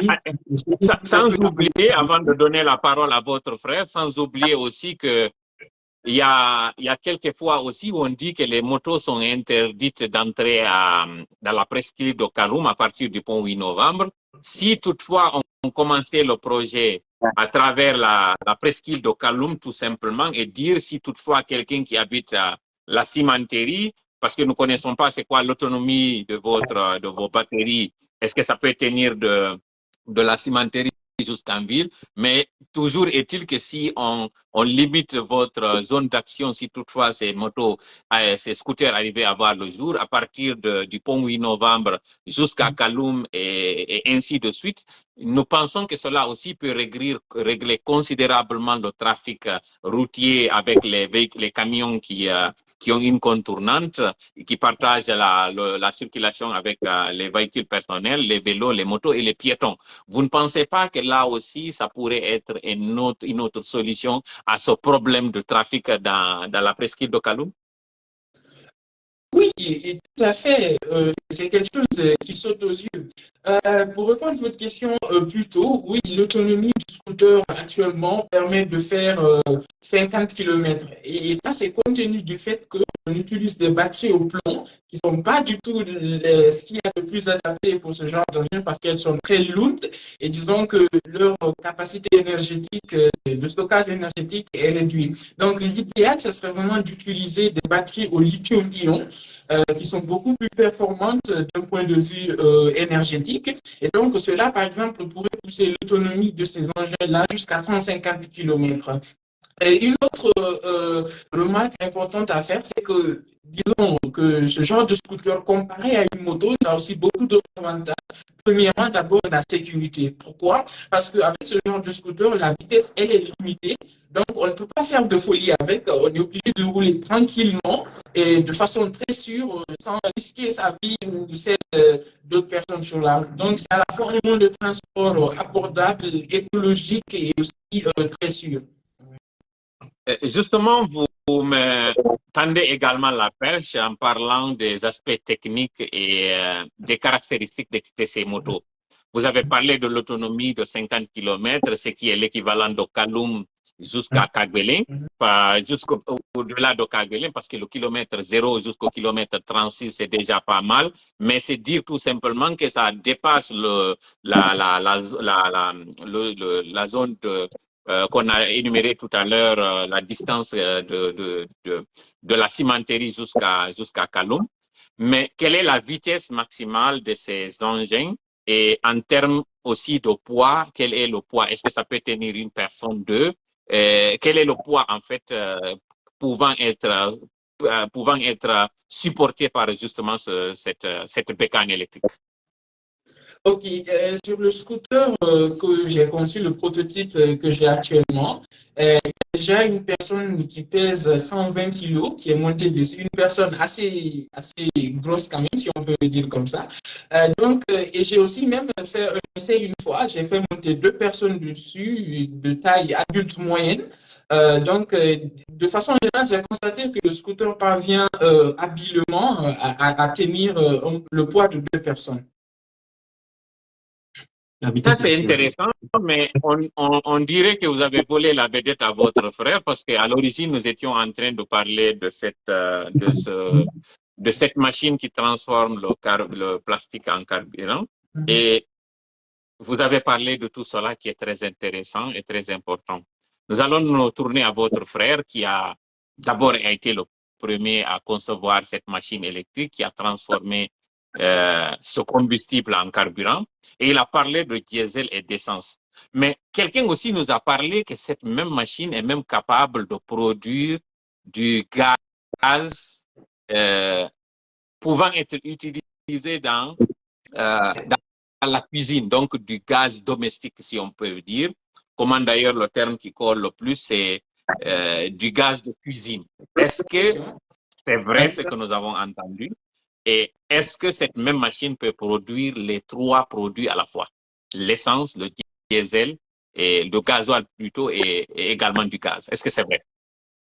Oui, exactement. La machine, elle peut produire ces 3 produits-là. Parce que déjà, la machine sait qu'elle rejette, c'est aussi de l'énergie. Elle rejette du gaz. Ce gaz-là, c'est l'ensemble de propane et de butane, qui peut être utilisé comme source de combustible, comme source énergétique pour produire, par exemple, du courant. Là, donc, la machine elle-même qu'on a mise en place, elle est écologique, 100% écologique. Elle ne rejette aucune substance nuisible pour l'environnement. Après, la fin de la réaction aussi, quand on ouvre le réacteur, c'est du charbon qu'on fait. Le charbon, on peut l'utiliser comme on peut aussi l'utiliser comme source de combustible. Ça m'amène aussi à vous poser la même question avant de... Produit qu'on n'a pas d'abord, c'est-à-dire on n'a pas homologué la machine pour ça. La machine aussi, elle peut produire, c'est-à-dire notre technologie peut produire aussi en même temps du kérosène. Du kérosène, ce qui est utilisé pour les avions. Oui, exactement. Waouh!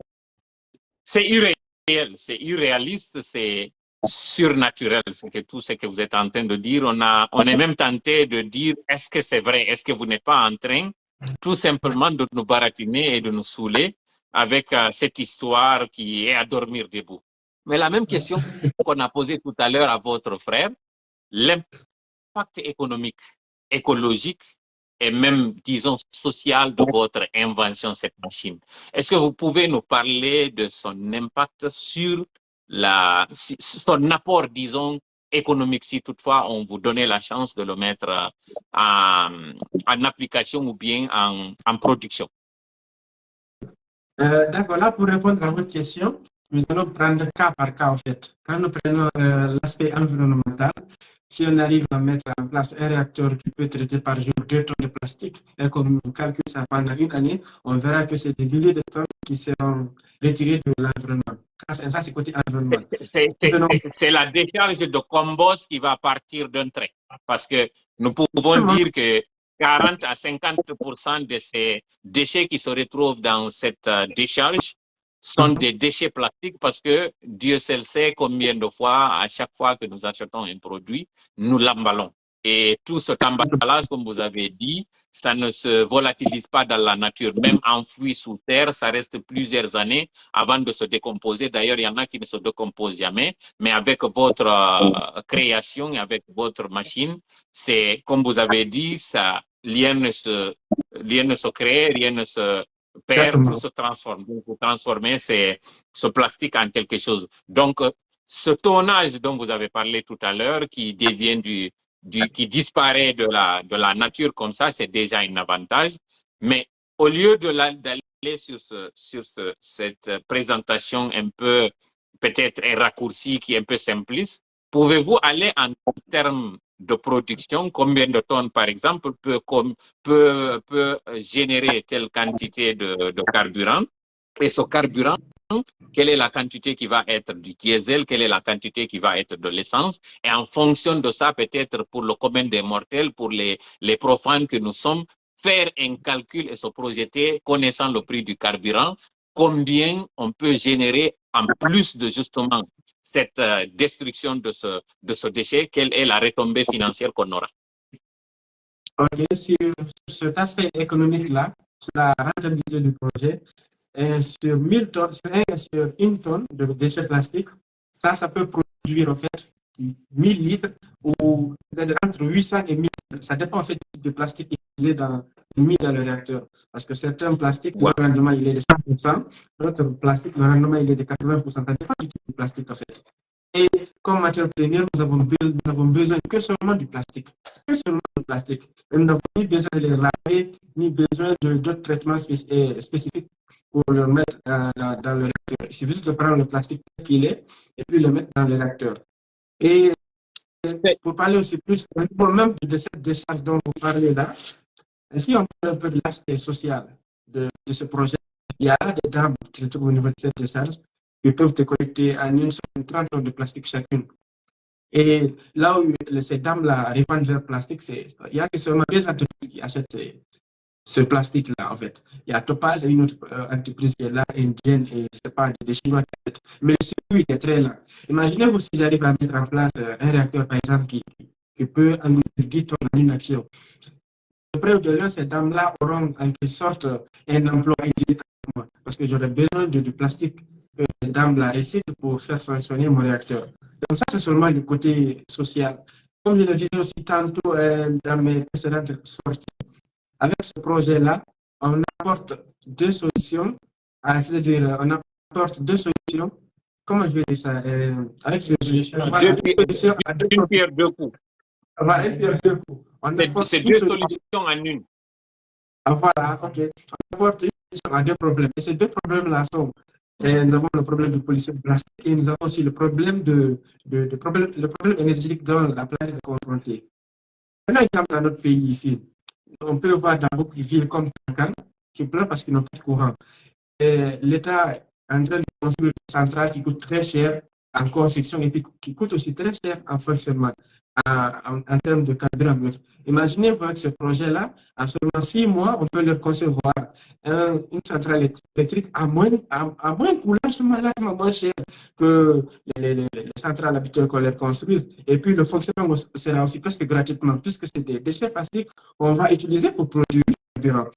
Et on peut revendre le courant moins cher à la population de Kanka et on peut c'est-à-dire les satisfaire parce que ça ne demande rien en quelque sorte pour les satisfaire, quoi. C'est presque quasiment gratuit.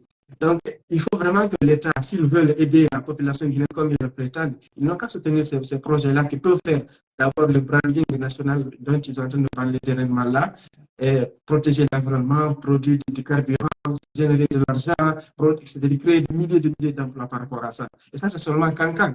Et là, je crois que je ne vais pas me gêner d'expliquer de fond la technologie, c'est-à-dire la même machine aussi, elle peut transformer les huiles, isoler les huiles qu'on appelle communément huile de vidange en diesel aussi. On peut utiliser aussi tous les déchets, c'est-à-dire les déchets dégradables, notamment les déchets organiques, et les fumées de vache, les feuilles, tout ça compost. La même machine qui transforme du plastique est la même qui va faire tout ce travail dont vous venez de parler là. On peut faire tout ça en une machine, parce que là, on a fait une machine qui ne produit que du carburant à partir des déchets plastiques, faute de manque, faute de matériel. On peut faire tout ça en une machine, et la même machine produit aussi du gaz, du biogaz qui sera utilisé par le réacteur, et ce même biogaz aussi sera utilisé pour alimenter un groupe électrogène, par exemple de 1 MW, 2 MW, ainsi de suite, pour pouvoir générer de l'énergie presque gratuitement. Et puis ce biogaz-là aussi, c'est un gaz qui ne pollue pas comme le gaz, comme l'autre gaz ou le mazout ou d'autres carburants qu'on utilise. Donc, il y a beaucoup d'autres projets que nous avons, c'est-à-dire par rapport même à ce projet-là, on peut tisser, raccommoder d'autres projets qui peuvent servir la nation, qui peuvent servir le pays en fait. Là, ce n'est pas de voir nous, moi, élu, personnellement, nous, en fait, il ne faut pas nous voir parce que rien qu'avec cette technologie, si c'est de l'argent, on parle, on peut produire une grande machine, plus grande que ça, c'est une dizaine de litres par jour qu'on produit, ça peut faire notre affaire en tant que jeune étudiant. Mais pour le moment, notre ambition, c'est quoi? Ce n'est pas quelque chose qui se limite qu'à nous, c'est quelque chose qui va servir la nation, c'est quelque chose qui va servir le peuple de Guinée. Et pourquoi pas même d'autres pays d'ailleurs, pouvoir concevoir des machines et les exporter dans notre pays. Parce que déjà, même quand on fait les études en Occident, ils produisent plus de déchets plastiques par jour. Ils ont beaucoup plus besoin de cette technologie-là que de nous. Donc, on ne pourrait pas trop monopoliser la parole. Et voilà ce que j'ai par rapport à ça. Nous sommes très pris par le temps, mais nous avons encore quelques minutes que nous pouvons utiliser ensemble. Et pour enchérir à ce que vous venez de dire tout à l'heure, en Occident, il y a ce qu'on appelle les bacs, c'est-à-dire les bacs à ordures en fonction de l'utilisation et en fonction du déchet en tant que tel. Il y a des bacs pour les herbes, les feuilles, qui sont de couleur verte. Il y a aussi les bacs de couleur bleue pour le recyclage, les cartons, les plastiques qu'on peut réutiliser. Il y en a même qu'on utilise pour, si toutefois vous avez de la nourriture dont vous n'arrivez pas à utiliser, que vous puissiez les mettre là. Puis il y a cette poubelle qui englobe tout ce qui est en fait produit ménager. Mais il y a une chose importante, c'est qu'il y a aussi un carton où vous mettez les canettes que vous pouvez aller recycler. Si toutefois, pour votre projet, on met par exemple 2 bacs à ordures, une bac à ordures, on met tout, et une autre bac à ordures où on met les déchets plastiques, et que si par exemple une PME qui se charge de la collecte des ordures, que par mois qu'on charge 50 000 à un foyer ou à un ménage, qu'on dise que celui-là qui recycle les plastiques, que vous récupérez, que ce foyer-là peut avoir une réduction de 10, 15 ou 20%. Est-ce que vous n'avez pas aussi pensé à un tel projet? Parce que tout à l'heure, vous avez parlé de cette décharge de Dar es Salaam où des femmes peuvent aller générer, mais que ce soit déjà en amont dans les foyers, que les familles déjà se chargent de faire de la présélection, du tri, avant même que cela se retrouve dans les projets. Est-ce que vous avez pas dans les centres de tri, est-ce que vous avez pensé à ça? Oui, effectivement, même si vous suivez la dernière sortie que j'ai faite sur Computal, j'ai évoqué ce sujet-là. On peut appliquer une politique qui va permettre aux ménages, dès à la base, de mettre un système de tri. Comme ça, ça va être facile, la logistique, et ça va nous prendre moins de temps pour vraiment traiter ces déchets plastiques-là. Là, vous avez parfaitement raison. Et dès que les gens vont savoir que ce plastique-là, c'est du carburant, je crois même, les étés comme ça dans la poubelle, ils vont plus le faire, ils vont garder ça dans leur maison. Ils vont dire, bon, ok, si vous voulez ces déchets plastiques-là, payez-nous quelque chose. Au-delà, de faire une réduction. Ça peut aller même plus que ça. Tout à fait. Vraiment, c'est très intéressant aujourd'hui. Je suis très heureux de vous avoir, à tel point d'ailleurs que je me pose des questions. Est-ce que vous n'êtes pas en train de faire de l'exagération, tellement que c'est irréel, tellement que c'est juste phénoménal d'entendre tout cela et de savoir que ce sont des jeunes dont le plus âgé n'a que 21 ans. À rappeler pour nos téléspectateurs qui nous suivent, nous sommes avec les deux frères Ousmane et Ibrahim, le plus âgé à 21 ans, le plus jeune à 19 ans. Ce sont eux qui ont créé respectivement L'un a créé une machine qui transforme du plastique, des déchets plastiques en carburant, un carburant consommable pour les machines, et l'autre a créé ce scooter électrique qui a une autonomie de 50 km pour le moment et qui peut transporter jusqu'à deux passagers. Aujourd'hui, que les autorités traînent un peu les pas pour vous aider, il y a aussi les bonnes volontés, il y a les ambassadeurs, il y a les consulats. Est-ce que vous avez fait aussi des démarches auprès, par exemple, du PNUD ou bien auprès de certains opérateurs économiques ou bien même des ambassades comme les États-Unis ou bien la France? Oui, c'est vraiment des options qui seraient vraiment très bonnes. Mais avant de répondre à cette question-là, j'aimerais avant tout signaler une chose. Vous savez, au début, vous avez parlé de ces stars-là, Mr. Krambé, ou la fille dont vous avez parlé au début. Donc, j'aimerais signaler Aïcha Tremblay. Donc, j'aimerais signaler un peu un aspect, c'est plus à la communauté des influenceurs. Parce qu'il faut savoir qu'en tant qu'influenceurs, ils ont aussi des responsabilités, et je dirais même une grande part de responsabilité, c'est-à-dire dans le développement du pays surtout. Aujourd'hui, imaginez un peu, si on est capable de fabriquer des personnes, de zéro, juste parce que, voilà, pour des trucs, pour des choses, juste à cause d'une danse ou des trucs comme ça, on est capable de ces personnes-là, de les projeter sur la scène internationale. Alors, pourquoi est-ce que nous ne soutenons pas aussi les jeunes porteurs de projets innovants, de projets qui pourront vraiment contribuer c'est-à-dire à un développement durable dans nos différents pays? Vous savez, parce que souvent, les gens, les influenceurs, ils parlent de politique et tout ça. Je pense qu'au bout du compte, l'objectif qui s'intéresse à la politique, c'est vraiment de trouver un leader qui va venir changer les choses. Mais il faut savoir que même ce leader-là, le jour où il sera là, s'il n'y a pas de projet innovant comme ça, des projets technologiques, il ne pourra pas changer les choses. Et aujourd'hui, maintenant, si nous avons ces projets-là, déjà, pourquoi est-ce que nous ne valorisons pas ces projets-là? Donc, je me dis qu'à un certain moment, il faut vraiment que cette communauté d'influenceurs prenne conscience de cette réalité et décident vraiment à jouer leur véritable rôle, à donner une contribution voilà, dans le processus de développement durable. Voilà, avant, est-ce que aussi c'est le même avis auprès de Ibrahim? Ibrahim, est-ce que vous avez aussi un message? Parce qu'effectivement, vous faites bien de mentionner le rôle joué par les médias que nous sommes, et plus particulièrement ces influenceurs, comme leur nom indique, ils peuvent influencer les décisions. Malheureusement, depuis l'avènement de TikTok, les gens sont plus dans l'expectative, ils sont plus dans le lucre, dans le ludique, ils sont plus dans le récréatif plutôt que dans le créatif. Et c'est dommage et ça va prendre du temps justement avant que les gens prennent conscience de cela, et c'est ce gap que nous tentons ici de combler et de régler. Ibrahim, est-ce que vous aussi, vous avez la même lecture que votre frère? Et par rapport à la question, pour y en revenir, est-ce que vous avez fait des démarches auprès des consulats, des ambassades? Parce que justement, vous, on a appris qu'à un moment donné, vous aviez contacté une chancellerie du côté de l'Europe avec laquelle il y a même une qui vous avait approché par rapport à un concours où vous avez participé. Est-ce que vous confirmez cela?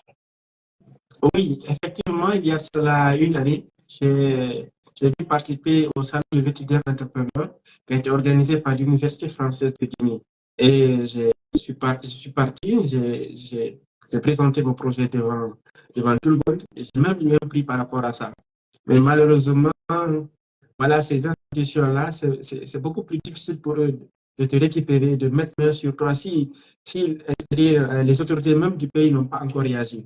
Donc, c'est cette lecture-là que j'ai pu faire par rapport à cet aspect-là. Mais en revenant sur la première question de ces influenceurs-là, et ces personnes qui gèrent la communication, en fait, le plus souvent, on accuse le gouvernement, on accuse des dirigeants, mais ces gens-là, ils ne viennent qu'après les journalistes, qu'après ces influenceurs-là. Ce sont ces influenceurs-là qui leur montrent vraiment c'est quoi la tendance, qu'est-ce qu'il faut faire, quelle est la préoccupation de la société. Exemple, vous avez parlé de cette fille orpheline qui a été adoptée par le président. Et cette fille-là ne serait pas adoptée si les influenceurs n'avaient pas parlé d'elle, n'avaient pas parlé de son histoire émouvante, qui est aussi une histoire très touchante. Donc, c'est un peu pour vous dire que par là, le gouvernement, parce qu'eux, ils accompagnent.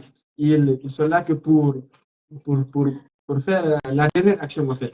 La première action qui doit être faite, elle doit venir de ces influenceurs-là qui, à travers leur simple activité, ils peuvent inciter le secteur privé, ils peuvent inciter la communauté, ils peuvent inciter les bonnes volontés à vraiment soutenir nos projets.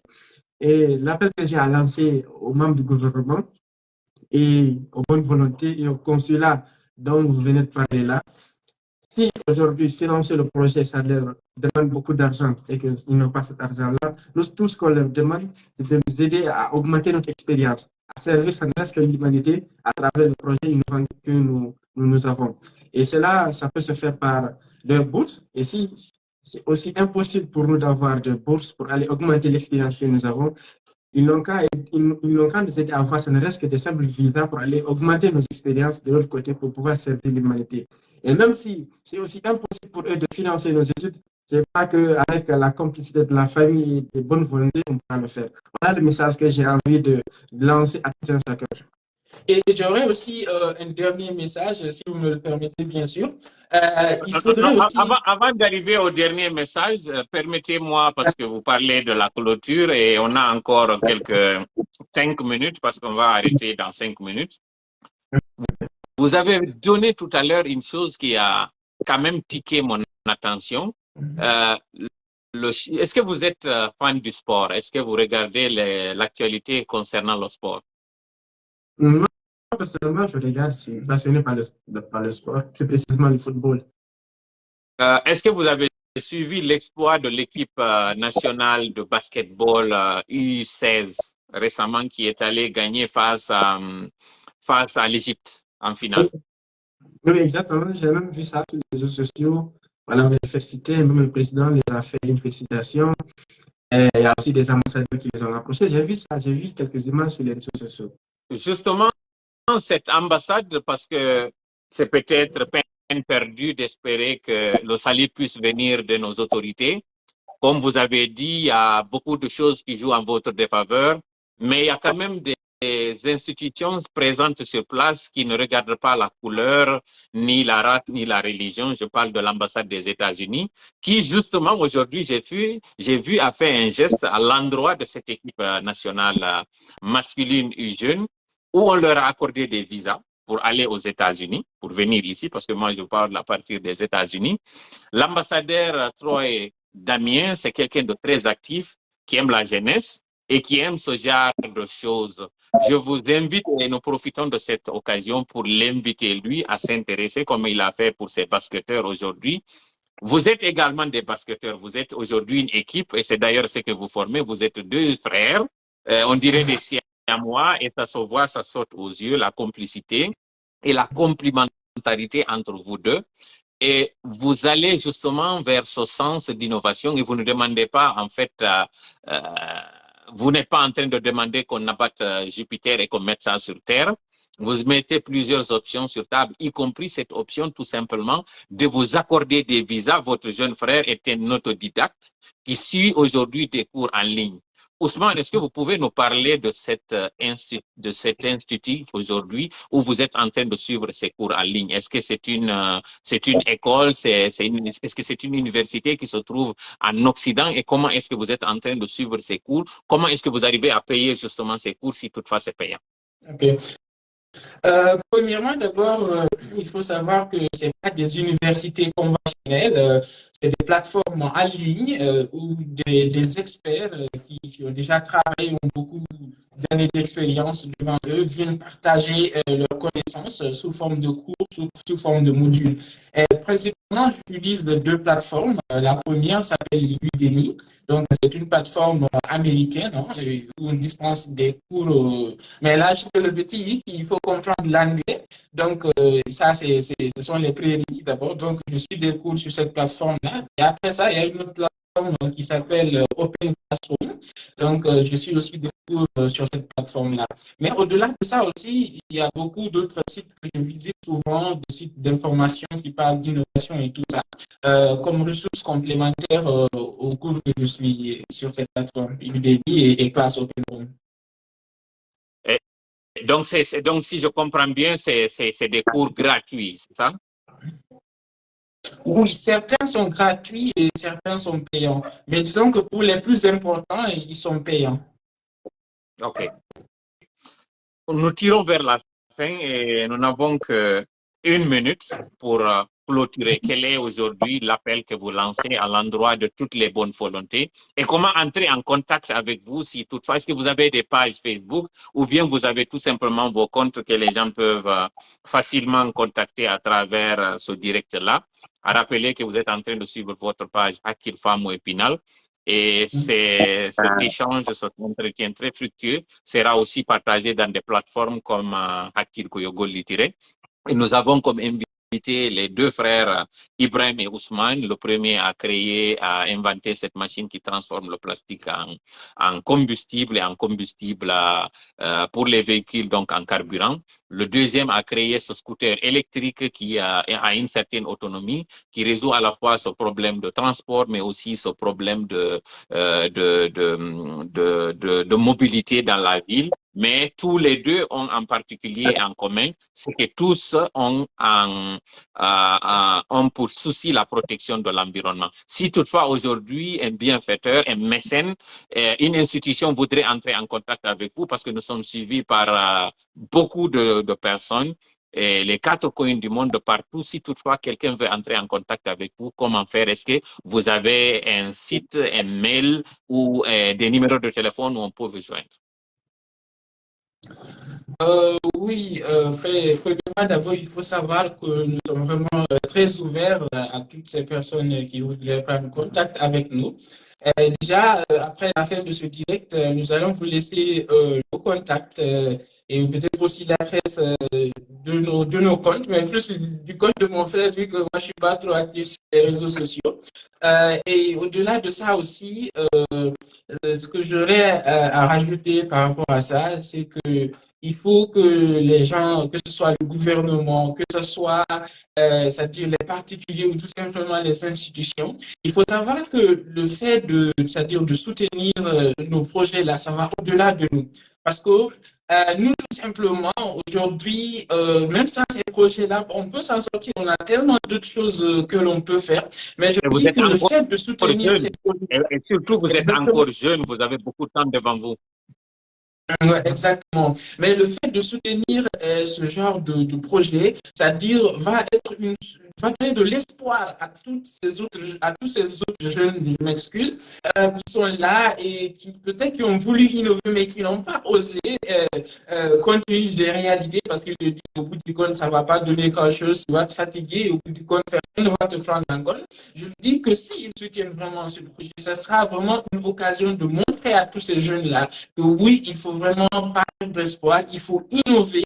Et c'est, en fait, je me dis que cela va permettre une nouvelle tendance qui va vraiment contribuer énormément à apporter ce changement dont nous avons toujours rêvé depuis des décennies, depuis même le temps de la colonisation. Je me dis que peut-être, ne serait-ce qu'en soutenant nos projets-là, cela risque de marquer l'avènement, c'est-à-dire d'une nouvelle ère dans ce pays-là. Ibrahim, quel est le mot que vous avez pour la clôture de cet entretien aujourd'hui qui est passé tellement vite, on n'a pas vu le temps passer et on aurait aimé avoir plus de temps avec vous? Et quel est le message que vous avez à lancer? Presque mon jeune frère a tout dit hein, à travers ses mots et ses phrases. Je crois que il faut que les personnes se rendent compte qu'à travers nos projets-là, on peut aider tout le pays entier, on peut aider beaucoup de secteurs, notamment le secteur environnemental, le secteur sociétal, le secteur économique, et tant d'autres projets. Et en ce qui concerne aussi nos contacts, nous sommes vraiment très ouverts à tout le monde. On va vous laisser nos contacts WhatsApp, comme ça c'est beaucoup plus pratique de nous contacter. Est-ce que ça ne vous dérange pas de profiter pour donner vos numéros de téléphone à l'antenne ici? Est-ce que ce n'est pas un risque pour vous de donner vos contacts afin qu'on puisse vous joindre? Parce que nous allons donner le bénéfice du doute au colonel, à son entourage, qui jusqu'ici, lui, n'était pas au courant de vous. Mais qu'aujourd'hui, cette page là n'est pas que pour tirer à boulet rouge sur le gouvernement, sur l'administration, même si on a commencé notre direct par ça. Et c'est aussi notre rôle, ce que nous faisons. Mais à côté de ça aussi, nous faisons la promotion justement de personnes comme vous.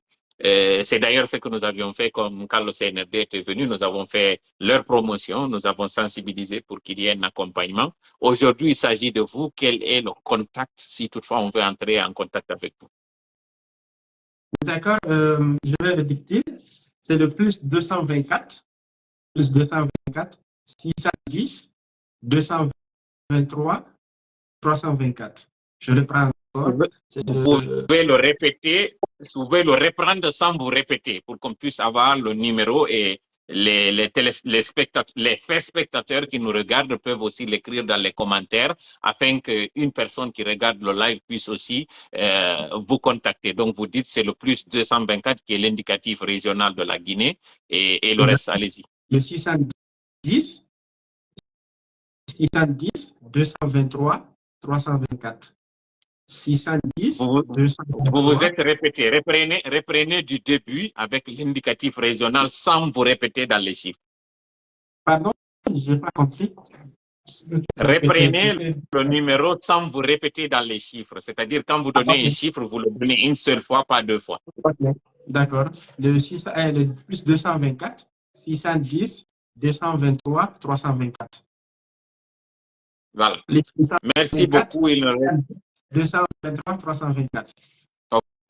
OK. Il ne reste plus qu'à vous dire merci pour ce temps précieux que vous nous avez accordé.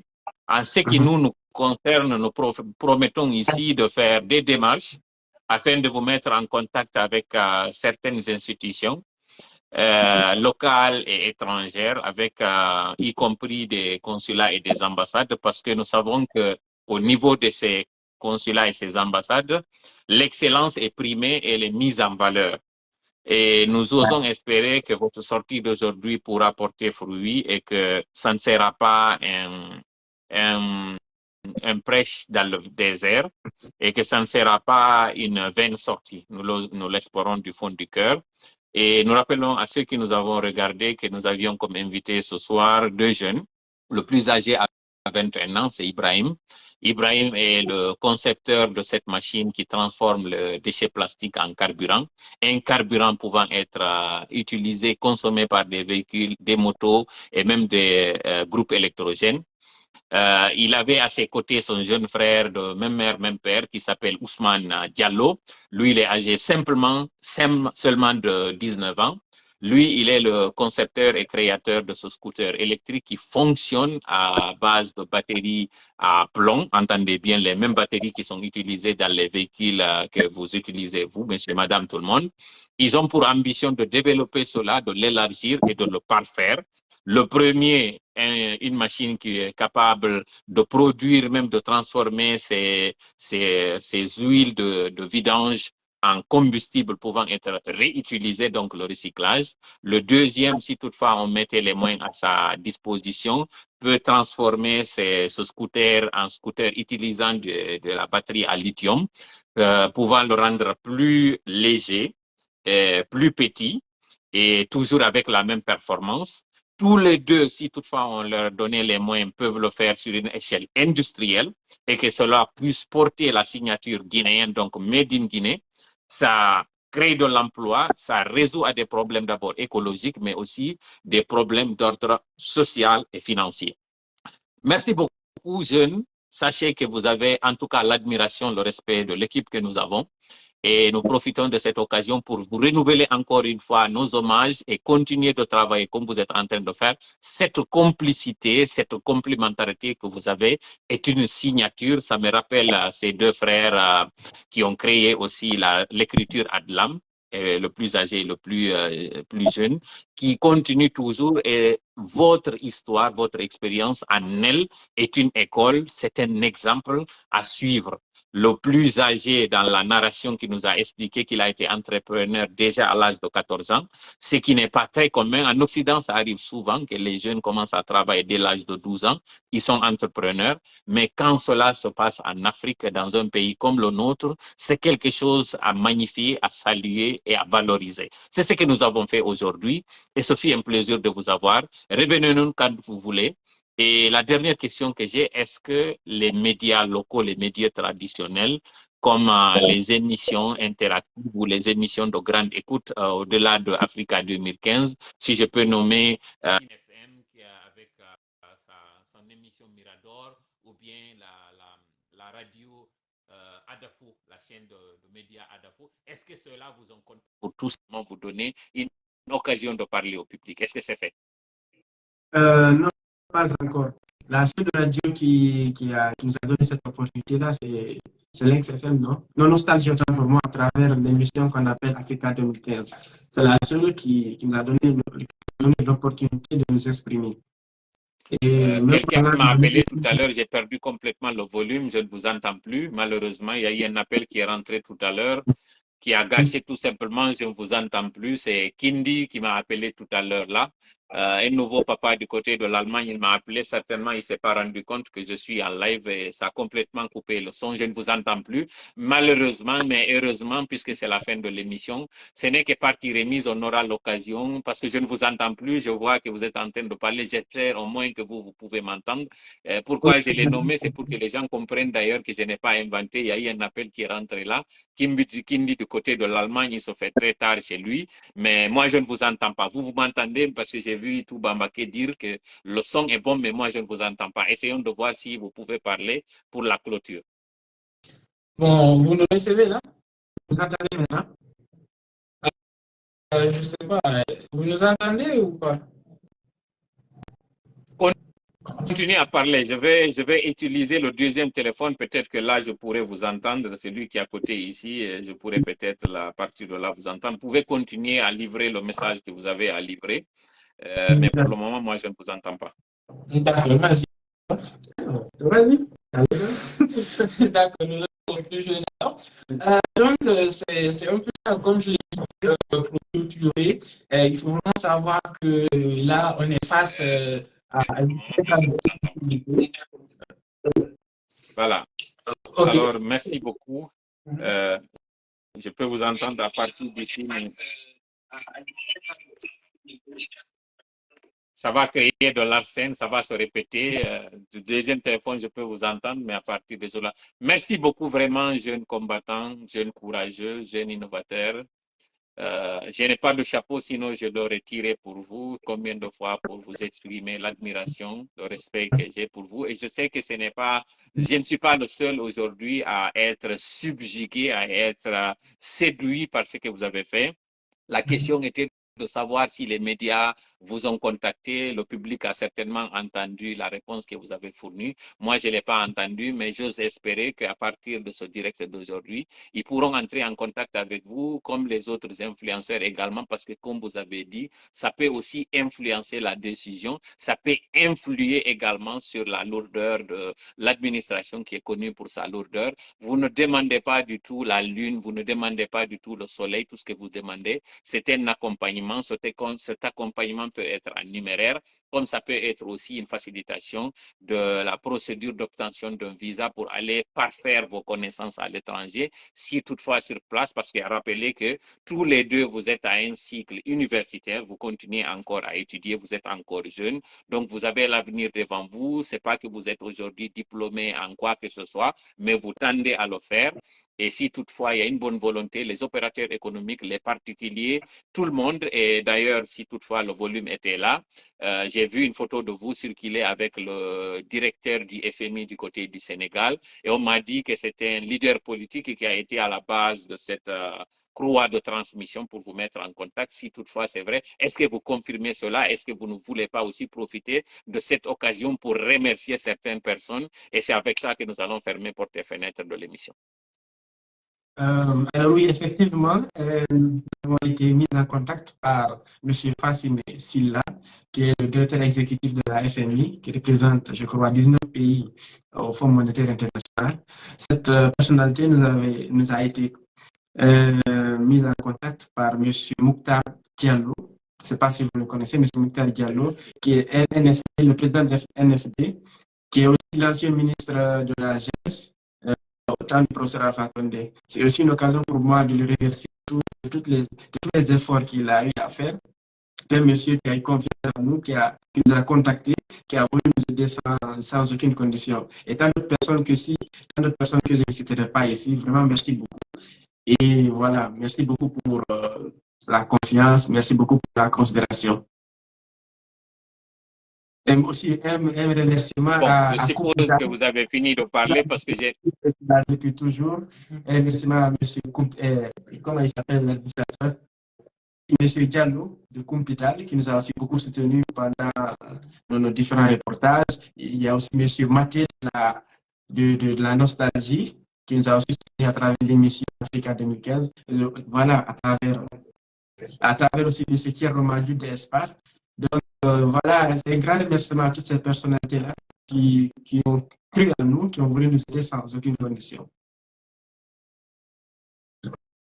OK. Je n'ai pas entendu ce que vous avez dit, mais je suppose que vous avez fini de parler. Est-ce que Ousmane aussi a quelque chose à dire, des personnes à remercier, ou bien c'est à votre nom tous les deux que vous avez remercié ces bonnes volontés? D'accord, moi tout simplement ce que je vais ajouter sur ce que mon frère a dit déjà. J'aimerais d'abord beaucoup remercier la famille, remercier particulièrement nos parents, parce qu'il faut savoir que vraiment gérer deux jeunes comme nous, c'est pas quelque chose d'évident. Voilà, parce qu'il faut dire que c'est pas vraiment des enfants comme les autres. Voilà. Donc, je le remercie beaucoup pour toute la patience qu'ils ont eu à avoir, pour tout le soutien, du fait qu'ils aient toujours été là pour nous, et c'est quelque chose dont on est vraiment reconnaissant. Merci bien à eux, merci à tout le monde. Alors, merci à vous pour ce temps précieux. Merci à tous les spectateurs qui ont été nombreux ici à nous suivre malgré l'heure tardive. Merci à toute l'équipe technique qui nous a aidés aujourd'hui à réaliser ce direct. Merci à toutes les pages qui vont relayer ce direct. Merci à tous les groupes, plus particulièrement le groupe de Koto Mouktar Ba Lopi, qui est l'administrateur de la page Hakil Koyogo Litéré. Merci également à votre oncle qui est votre tuteur, qui vous a soutenu, qui est en train de vous encadrer, qui ne ménage aucun effort. Grosso modo, merci à tout le monde et bon début de semaine à vous, surtout bonne chance. Merci. Merci à vous.